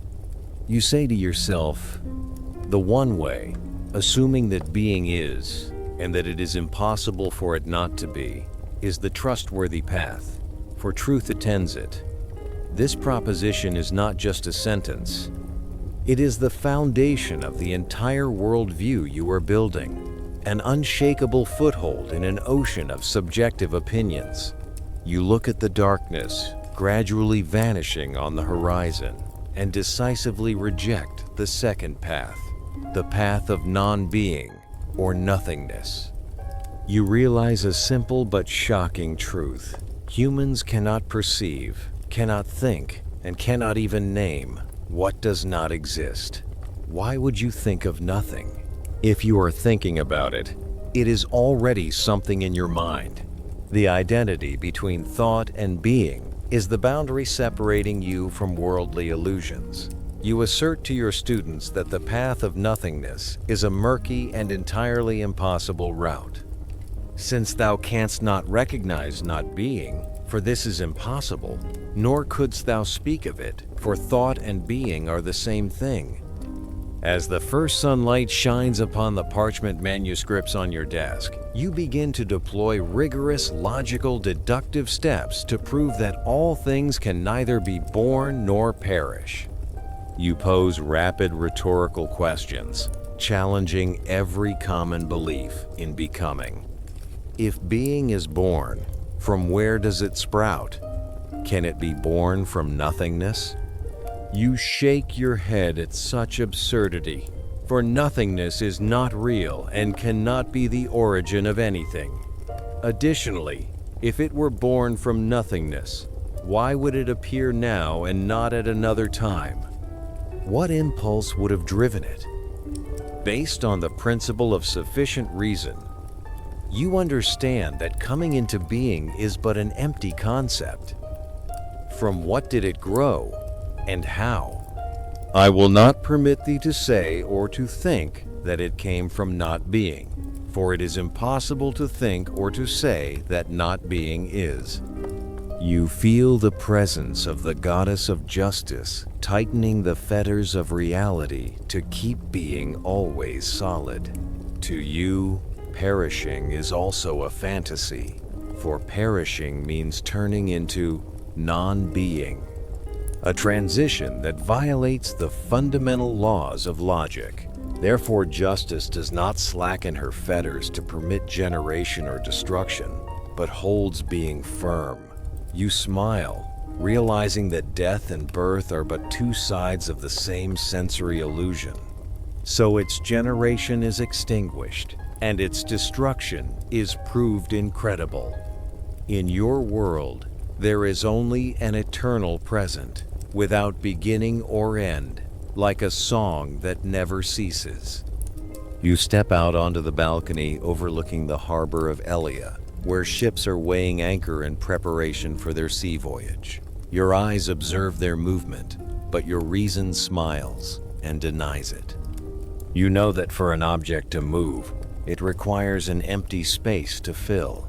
But since you have proven that nothingness does not exist, there can be no void for movement to occur. Your universe is a plenum, a space completely filled by being. Farther, it is unmoved, in the hold of great chains, without beginning or end. Since generation and destruction have completely disappeared, and true belief has rejected them, movement, in your eyes, is just the shuffling of positions of illusions in the minds of the unawakened. This immobility is not a passive state, but the result of the power of the goddess of necessity, Ananke. You feel this divine detention in every corner of your thought.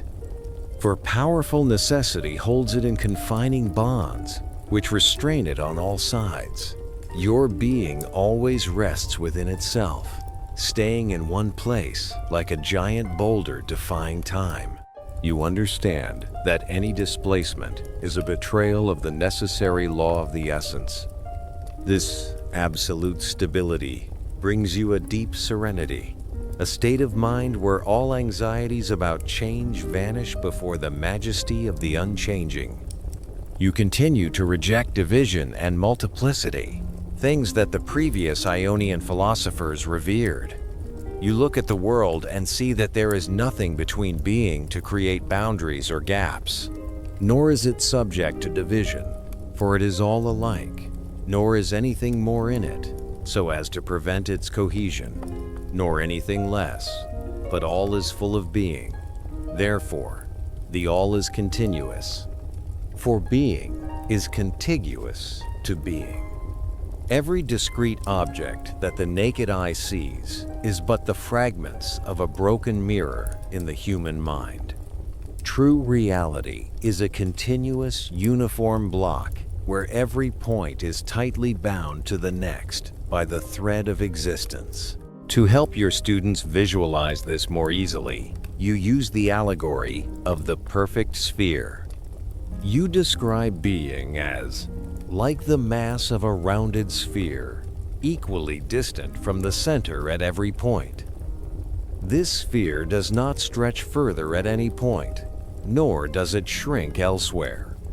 It is the symbol of absolute symmetry and ultimate perfection. You wonder, how can such a perfect entity change its shape or structure? How can it become more or less? Change, for a perfect sphere, is only a distortion of perception. In the light of reason, being always maintains its rounded and complete beauty, regardless of the storms of emotion and opinion. You begin a powerful assault on the deceptive habit of the senses, which you call the error of naming. You realize that everything mortals believe to be real birth, death, displacement, or change of color is actually just empty names. Wherefore all these things will be but a name, all these things which mortals determined in the belief that they were true, viz., that things arise and perish, that they are and are not, that they change their position and vary in color. You see humans like prisoners of language, confined within the labels they created for themselves to cover up the lack of perception regarding the unique essence. You issue a stern warning to truth seekers, requiring them to abandon long-practiced empirical habits. And let not long-practiced habit compel thee along this path. Thine eye careless, thine ear and thy tongue overpowered by noise. But do thou weigh the much contested refutation of their words, which I have uttered. You call for an awakening of the Logos, a cold and objective judgment by pure reason. You understand that one can only touch eternal being when one has the courage to close one's eyes to the deceiving light of the sun and plug one's ears to the rustling of the sea breeze to listen to the quiet voice of internal logic. Your arguments during this period are not just philosophical declarations. They are paradoxes challenging the entire foundation of ancient Greek thought. You find yourself standing on the peak of an intellectual mountain, looking down at the valley of illusions where humans are busy chasing the ghosts of change. Each step of your deductive reasoning is an affirmation of the power of human intellect in perceiving the true nature of the universe. You have forced future generations to face one of the most difficult problems: how to explain the diversity of the world if reality is an unchanging unity. This is the intellectual crisis you deliberately created to stimulate the development of human knowledge. You feel pride seeing your outstanding student, Zeno, beginning to apply these premises to create shocking paradoxes. Zeno is defending your castle of thought with impenetrable logical walls. Zeno's loyalty is not just respect for a teacher, but a submission to the power of the truth you have discovered. In discussions under the shade of cypress trees, you look at Zeno and understand that the legacy of the Eleatic school will live forever, not in the form of stone architectures, but as eternal thought structures in the human mind. The silence of the years, from 460 BC to 456 BC, brings you an immense spiritual strength. You are no longer agitated by news of war or the rise and fall of other city-states. To you, all those events belong to the way of opinion fleeting plays on the stage of illusion. You live in the realm of truth, where everything is already finished and complete. You think you're a growing old illusion. You think the world is transforming impossible. You think time is passing error. These refrains help you maintain an absolute state of peace, the tranquility of one who has seen through the veil of Maya to the radiant essence beneath. Every evening, as you stand on the balcony, looking out to the distant sea, you no longer see waves crashing on the shore, but see the continuous presence of water. You do not see stars moving, but see the eternal mathematical order of the sky. You understand that darkness is only the temporary absence of light in the eyes of mortals, but in reality, both light and darkness are false manifestations of the single one.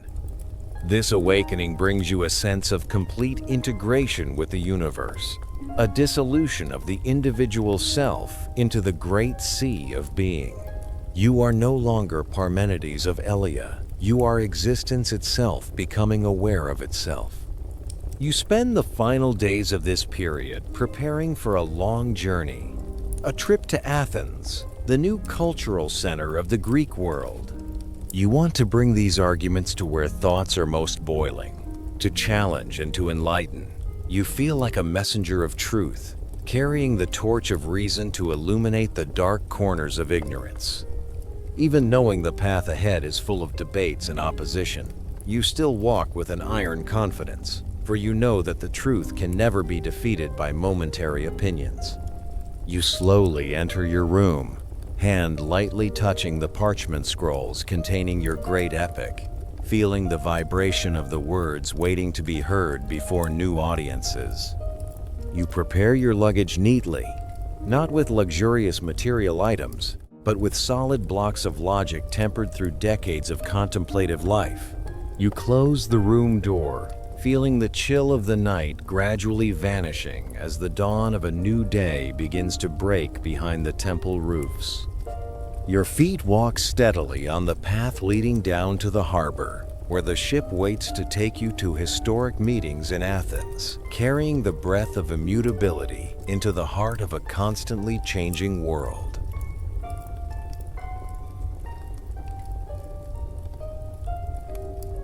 Part 9. Visiting Athens and meeting the young philosopher Socrates. You feel the heat of the Athenian sun radiating against the fine road dust clinging to your white wool cloak as you step through the sturdy city gates. This is the year 455 BC, and after a long sea journey from Elea, you have set foot in the most brilliant intellectual center of the Greek world. This city is not quite like Elea, your homeland. It vibrates with the clinking of stonemasons building the Parthenon atop the Acropolis, the noisy bargaining of merchants, and the footsteps of thousands flocking to attend the great Panathenaea festival. You are now an elderly philosopher, 65 years old, with hair as white as the snow on the Apennine peaks, and Parmenides was already quite venerable, very gray but of distinguished appearance. About 65 years old. Walking beside you is your loyal student Zeno, a tall and handsome man of 40 who tightly clutches the book containing the paradoxes that will shock the Athenian elite. You walk leisurely through the potter's quarter, where the smell of fired clay blends with the scent of burning olive oil in craft kilns, creating a thick and stifling atmosphere. Your destination is the house of Pythagoras, located just outside the city walls, where the noise of the festival is replaced by the solemn silence of intellectual discourse. As you enter the courtyard, the shade of cypress trees greets you like an old friend. You see Zeno standing amidst a small group of listeners, his rhythmic voice rising and falling as he reads the final chapters of his book. You smile, finding a hidden seat in the shadows of the portico, contentedly observing the power of Eleatic logic subduing the sharpest minds of Athens. You are in no hurry to speak. You want to feel the heartbeat of the younger generation here, those yearning to find an order amidst the chaos of the phenomenal world. Among that crowd, one youthful face particularly catches your attention. It is a young man of about 19 or 20, with large, radiant eyes and a pensive, sharp expression. As soon as Zeno finishes, the young man immediately speaks up, asking to hear the first hypothesis of the first argument again. You listen intently as the young man, whom you will later know as Socrates, summarizes Zeno's doctrine with startling accuracy. If things are many, they must then be both like and unlike, but that is impossible. You notice a spark of pure reason in the way he poses the problem. Socrates understands that Zeno is using paradoxes of the many to defend your doctrine of the one. You feel a joy creeping into your heart, like a blacksmith seeing a precious metal waiting to be tempered. Socrates does not stop at summarizing. He begins to offer a bold proposal he calls forms or ideas. The young man argues that perhaps there is a form of likeness and a form of unlikeness that exist independently and absolutely. You hear him explain that a specific thing can be both one and many by partaking in different forms. According to Socrates, contradiction only vanishes when we look through the material world to reach the world of eternal ideas. This is a promising step, an effort to save the phenomenal world without violating your logical principles. You look over at Zeno, and both of you share a smile of approval. You decide to leave the shadows to engage directly with this promising young mind. "Socrates," he said, "you are much to be admired for your keenness for argument," you say in a deep, warm tone, echoing like a bronze bell. You step forward, hand resting lightly on the young man's shoulder, feeling his nervousness, but also his confidence. You begin to question him about the scope of those forms. You ask if there are forms for the beautiful, the good, or the just, and Socrates agrees firmly.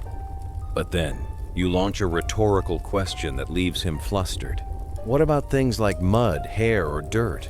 Is there a divine form for such low and contemptible things? Socrates shudders, confessing he fears assigning a noble form to things so trivial.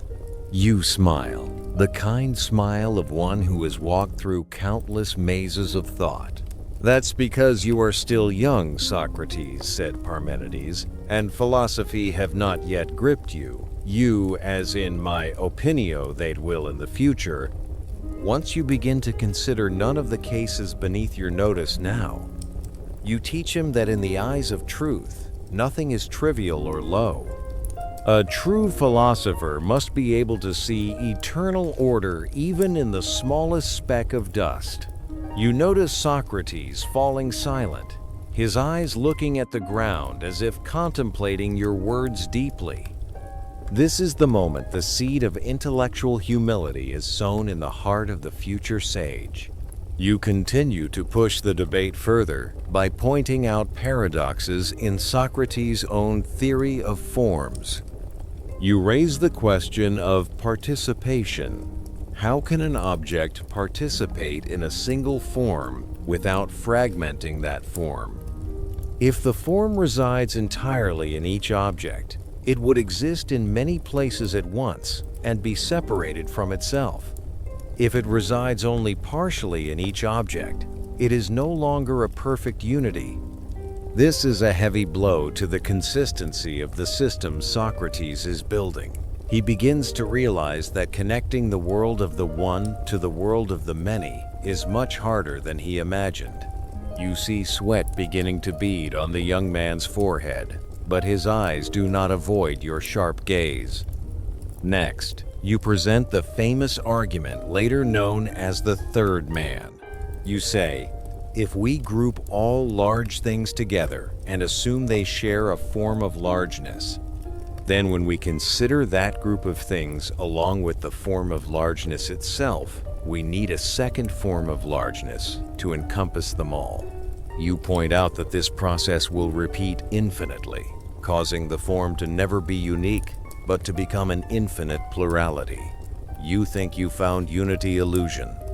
You think the form is unique? Impossible. You think your logic is complete error.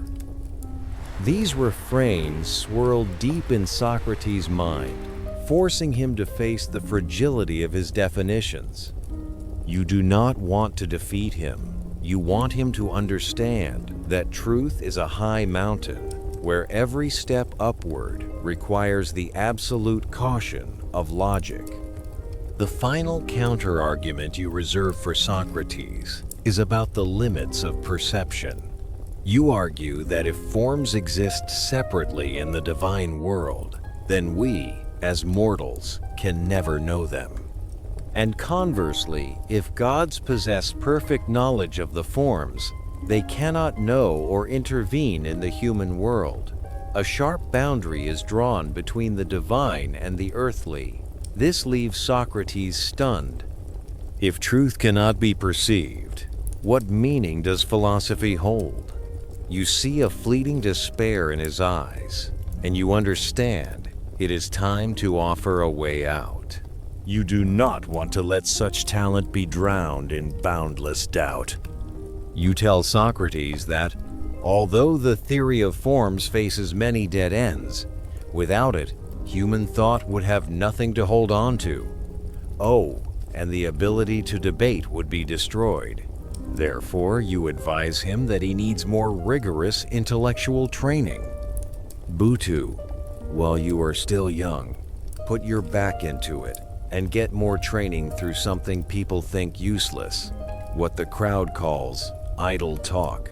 Otherwise, the truth will escape you. You propose an extreme method of logical exercise, not only considering what happens if a hypothesis is true, but also considering the entire consequences if that hypothesis is false. This is the legacy of Aleia, a dialectical method that shows no mercy to any contradiction. Those present at Pythodoras's house, including Zeno and Socrates, plead in unison for you to perform a practical demonstration of this method. You sigh, feeling the fatigue of old age weighing on your joints, and liken yourself to an old racehorse that must enter the fierce track one last time. But out of love for knowledge and respect for Socrates, you agree. You choose Aristotle, the youngest in the group, as the interlocutor so the debate can proceed quickly and focused.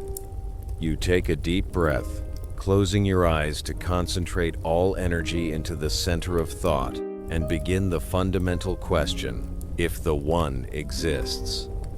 For many hours afterward, your voice rings out steadily in Pythodoras's courtyard, leading everyone into the most sophisticated logical labyrinth. You peel back the One, layer by layer. If it is an absolute unity, it has no parts, no shape, is nowhere, does not move, and does not even exist in time.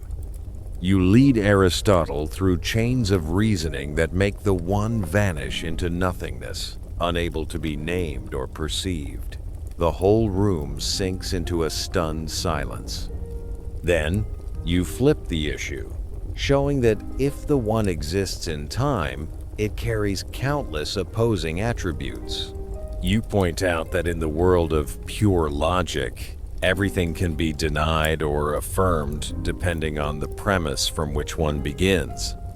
This performance is not just a lesson in metaphysics, it is a mental surgery, cutting away all blind faith in the stability of words. Socrates sits there, motionless as a stone statue, his eyes never leaving you for even a second. He is not just hearing your words, he is absorbing your way of thinking. Your visit to Athens, 455 to 451 BC, has truly sown a seed of constructive doubt in the heart of this city. You understand that from here on, Athenian philosophy will never be the same. Socrates' later dialogues, the birth of Plato's Academy, and Aristotle's works will all carry within them a part of the flesh and blood of Eleatic logic. You have fulfilled the mission of a messenger of truth, bringing the unchanging light from southern Italy to illuminate the cradle of Greek civilization. When the discussion concludes, the sunset has already dipped behind the hills west of Athens, leaving the sky a mystical deep purple. You feel an exhausting fatigue, but accompanied by a deep sense of fulfillment. You look at Socrates one last time, seeing the young man escorting you to the door with a respect bordering on adoration. You know that the torch of knowledge has been worthily passed. You do not need to worry about whether the doctrine of the One will be forgotten, for you have infused it into the mind of the One who will spend his life questioning reality. Your presence in Athens is proof that despite our differences in generation or school, truth remains a single sphere connecting us all. You slowly walk out of Pythodoras's house, your legs slightly trembling, but your mind remains remarkably clear. Zeno walks beside you, gently supporting your arm.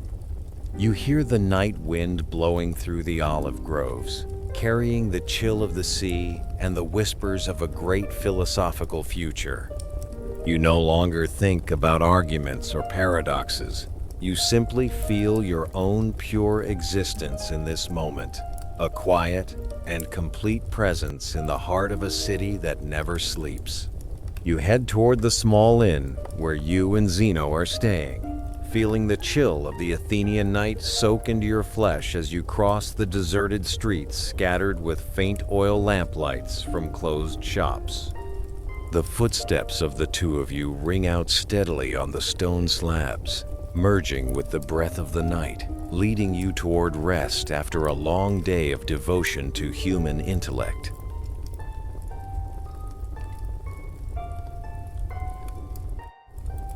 Part 10. Passing away and leaving a great philosophical legacy. The ship carrying you leaves the harbor of Athens, leaving behind the murmurs of the crowd and the brilliant sunset gilding the peak of the Acropolis. You feel the steady vibration of the oars touching the water, a repetitive sound like the heartbeat of the universe. The Tyrrhenian sea breeze carries the salty scent and the chill of the vast ocean, soaking through your thin cloak, touching skin already deeply etched with the wrinkles of time. At 65, you feel your body is like an old ship that has completed its greatest voyages, yet your mind has never been so clear. You sit leaning against the side of the boat, eyes fixed on the horizon where sky and sea merge into one, and you realize that the trip to Athens was not to seek recognition, but to sow a seed of immutability into the heart of a constantly changing world. You understand that although the ship is moving, although the waves are crashing, the unique being is always there, silent and complete, enveloping you, the ship, and this ocean in a perfect sphere of reality. When you return to your familiar home in Elea around 450 BC, the silence of the Olive Garden welcomes you like a gentle embrace. You walk slowly on the smooth stone slabs that your bare feet have memorized, every crack familiar. Time seems to stand still in this space, where the distant mountains still stand firm, and the stars maintain their mathematical orbits in the night sky. You feel the weight of old age pressing on your shoulders, a natural physical fatigue as the years of earthly life gradually come to an end. But for a philosopher who has spent his life proving that birth and death are but empty names, departure carries no fear or regret. You look at the flickering fire in the hearth and wonder, with a silent voice in your consciousness, if there is no void, then where can death take us? If being is eternal, is the disappearance of this body not just the shedding of an illusory shell to return to the unique essence? Details of your final hours have been obscured by time. There is no magnificent tomb or meticulous record of your last breath, but that very absence fits your philosophy strangely well. You do not need a material symbol to mark your presence, for you understand that your existence has been deeply carved into the structure of human logic. You feel the warmth of the fading evening sun on your hand, a sense of relief. Realizing that the nature of existence itself never changes. You breathe your last, in absolute serenity, in your home of Elea, where the atmosphere still carries the deep imprint of the just laws and the majestic hexameter poems you left behind. Your departure in 450 BC was not an end, but the completion of a sphere of thought, a transition from the world of deceptive opinion to a complete union with the eternal truth you always revered.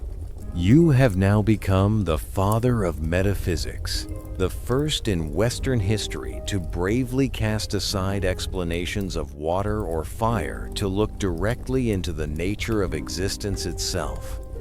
Your legacy is ontology, a lighthouse guiding humanity out of the darkness of myth toward the light of pure reason. You established the iron principle. What is, and what is not, is not. This statement is like a physical law of the soul, forcing all later thought to acknowledge the consistency and non-contradiction of reality. You feel the power of the deductive arguments you birthed, a sharp tool helping humans separate truth from illusion, helping them understand that to be aware and to be are the same. You showed humanity that we do not just live in the world, but we are existence itself, becoming aware of itself. Your career is continued by your loyal student Zeno, who used sharp paradoxes to defend his teacher's castle of thought against all mockery. You see in your mind the image of Zeno standing before the crowd, using the Achilles and the tortoise paradox to prove that the division of space is but a trick of the senses. You smile, seeing Zeno use reductio ad absurdum to push those who believe in plurality into a logical impasse. Together with Melissus of Samos, who expanded your concept of being into an entity unlimited in extension, the Eleatic school became a dominant intellectual force, forcing the entire Greek philosophical world to redefine its universe. You understand that even though you are no longer there to teach, the voice of Eleatic reason will still echo in every debate, every word your successors set down. Your influence spreads like ripples on a calm lake, reaching even the greatest minds of Athens.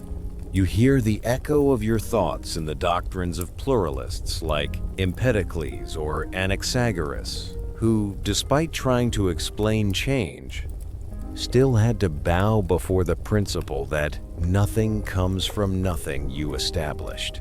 Even atomists like Democritus had to admit that their atoms were tiny beings, bearing the characteristics of the Parmenidean sphere, indivisible, eternal, and unchanging. You created a cognitive crisis so profound that no one could ignore it, forcing them to create complex systems just to answer the puzzling question of the stillness of the essence. But perhaps your deepest mark lies in the soul of Plato, who called you by the title full of reverence and fear, venerable and awesome. You see yourself present in his theory of forms, where the world of perfect, unchanging forms is the reproduction of your way of truth. Plato dedicated an entire dialogue named after you to honor and challenge his own arguments, making you the elder sage guiding the young Socrates. You understand that the division between the deceptive, sensible world and the true, intelligible world is the greatest gift you gave to Plato.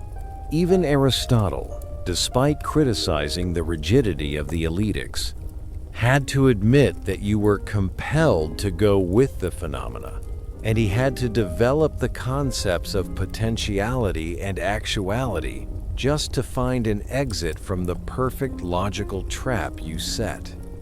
Your legacy did not stop in antiquity. It pierced through the darkness of the Middle Ages to reign in the thoughts of Plotinus and the great Christian theologians like Thomas Aquinas. They used the very concept of the One and the attributes of being to define God, a self-existent entity, unchanging, with no beginning or end. You see yourself standing behind monastery walls, in the breath of prayers about an eternal being, and you realize that their God bears the shadow of the Parmenidean sphere. The thought of a single and unchanging ultimate reality became a pillar for religious belief and metaphysics for thousands of years, providing a solid foothold for humans amidst a world full of suffering and the fluctuations of time. In the modern era, you wake up once more to the thinking of Hegel and Heidegger. Hegel considered you the starting point for dialectics, while Heidegger called you the first to create a unified concept of being and non-being. You hear Heidegger's call for humanity to return to listening to the primordial voice of the being in your poem, criticizing Western philosophy's forgetting of the essence. You understand that even as language changes and philosophical systems pile upon one another, the call for the one remains always the most primal and true call in the heart of every truth seeker. You are not just a historical figure. You are a permanent state of awareness in the journey to discover the meaning of existence. More astonishingly, your thoughts have crossed the boundaries of philosophy to touch the heights of modern natural science. Karl Popper saw in your method the spirit of the deepest physics, where truth does not lie on the surface of the senses.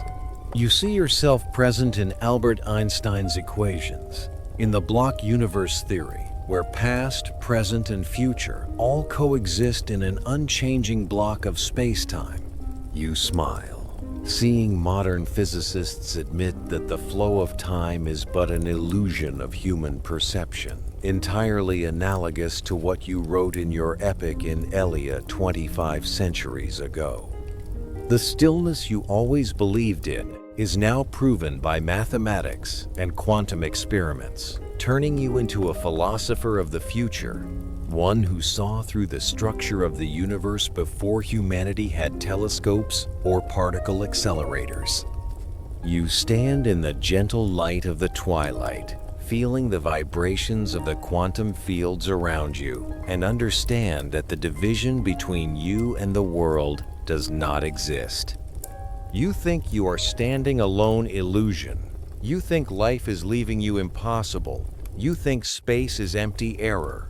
The refrain of unity rings in your mind like a soothing lullaby, dispelling all final anxieties. You realize that the fundamental entity of the universe is an unbreakable cohesion, an eternal flow of energy that is never born and never dies. Exactly as you asserted, in the way of truth. This awakening brings you a sense of absolute peace, a state of mind where all movement becomes a great stillness. You look at your hands, the tiny blood vessels, the functioning cells, and you see in them the movement of the entire universe. But behind that movement is the unchanging one. You feel the presence of Zeno, Plato, Einstein, and all future generations listening to your story. We are all part of that perfect sphere, participating in an eternal present moment. You understand that your legacy is not books or names, but the awakening of what is in the soul of every human. You have completed your journey, not by going somewhere else, but by realizing you have always been where you need to be, in the fullness of existence. The silence of the room in Elia now becomes as deep and vast as the night sky itself. You feel yourself melting into space, becoming the breath of the wind, the rustle of leaves, and the light of distant stars. You no longer see yourself limited in this old body. You see yourself spreading in all directions, uniform everywhere, and complete from every side. There is no beginning, there is no end, only being. This is the final lesson you give yourself, an ultimate revelation before entering the eternal rest of reason. You have left humanity an invaluable gift, the ability to see the eternal in the transient, the one in the many, and the truth in the illusion. You slowly close your eyelids, feeling the chill of the night covering you as gently as a soft wool blanket. You no longer hear the waves or the wind through the olive groves, only a single sound, a radiant and full silence of the essence. You feel yourself floating in the still realm of space-time, where all movement stops to make way for pure presence. You completely relax your body on the familiar oak bed, hands still holding a bit of warmth from the final sunlight remaining on the sheepskin blanket. You no longer need to contemplate or argue, for truth has become you, and you have become truth.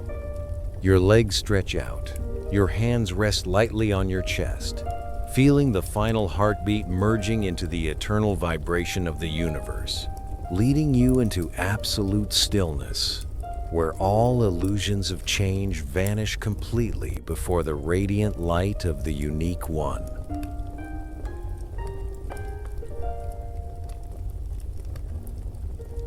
Our journey through the stone streets of Alea, through the brilliant debate halls of Athens, and through the majestic hexameter verses of the epic poem On Nature has now come to a rest. The pale light from the candle in the elderly philosopher's library is now but a tiny faint spark before flickering out, giving way to the gentle darkness of the enveloping night.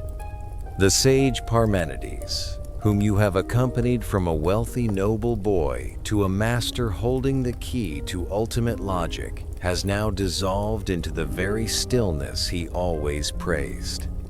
No more ironclad arguments, no more paradoxes of motion. There remains only a strangely peaceful sensation creeping into your every breath.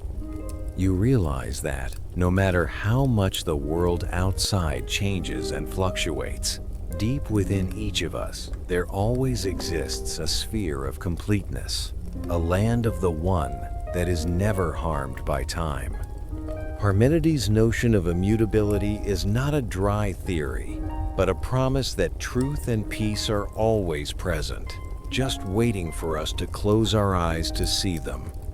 The sound of the Tyrrhenian waves in the distance seems to have softened as well, becoming only a steady hum, like a lullaby echoing from the past. The moonlight reflected on the water is no longer a deceptive image, but a fragile contour guiding your soul into the realm of dreams. You no longer need to think of anything else. There is no need to search for the answer to any question. Everything is finished. Everything is complete. Exhale a long, deep breath, letting go of the last bit of lingering worry in your chest. Feel the gentle heaviness of your eyelids, the absolute relaxation of every muscle in your body.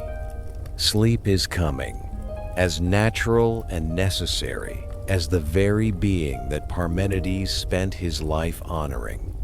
Truth is now the silence, and silence is your sleep. May you have a truly deep sleep in the heart of eternity.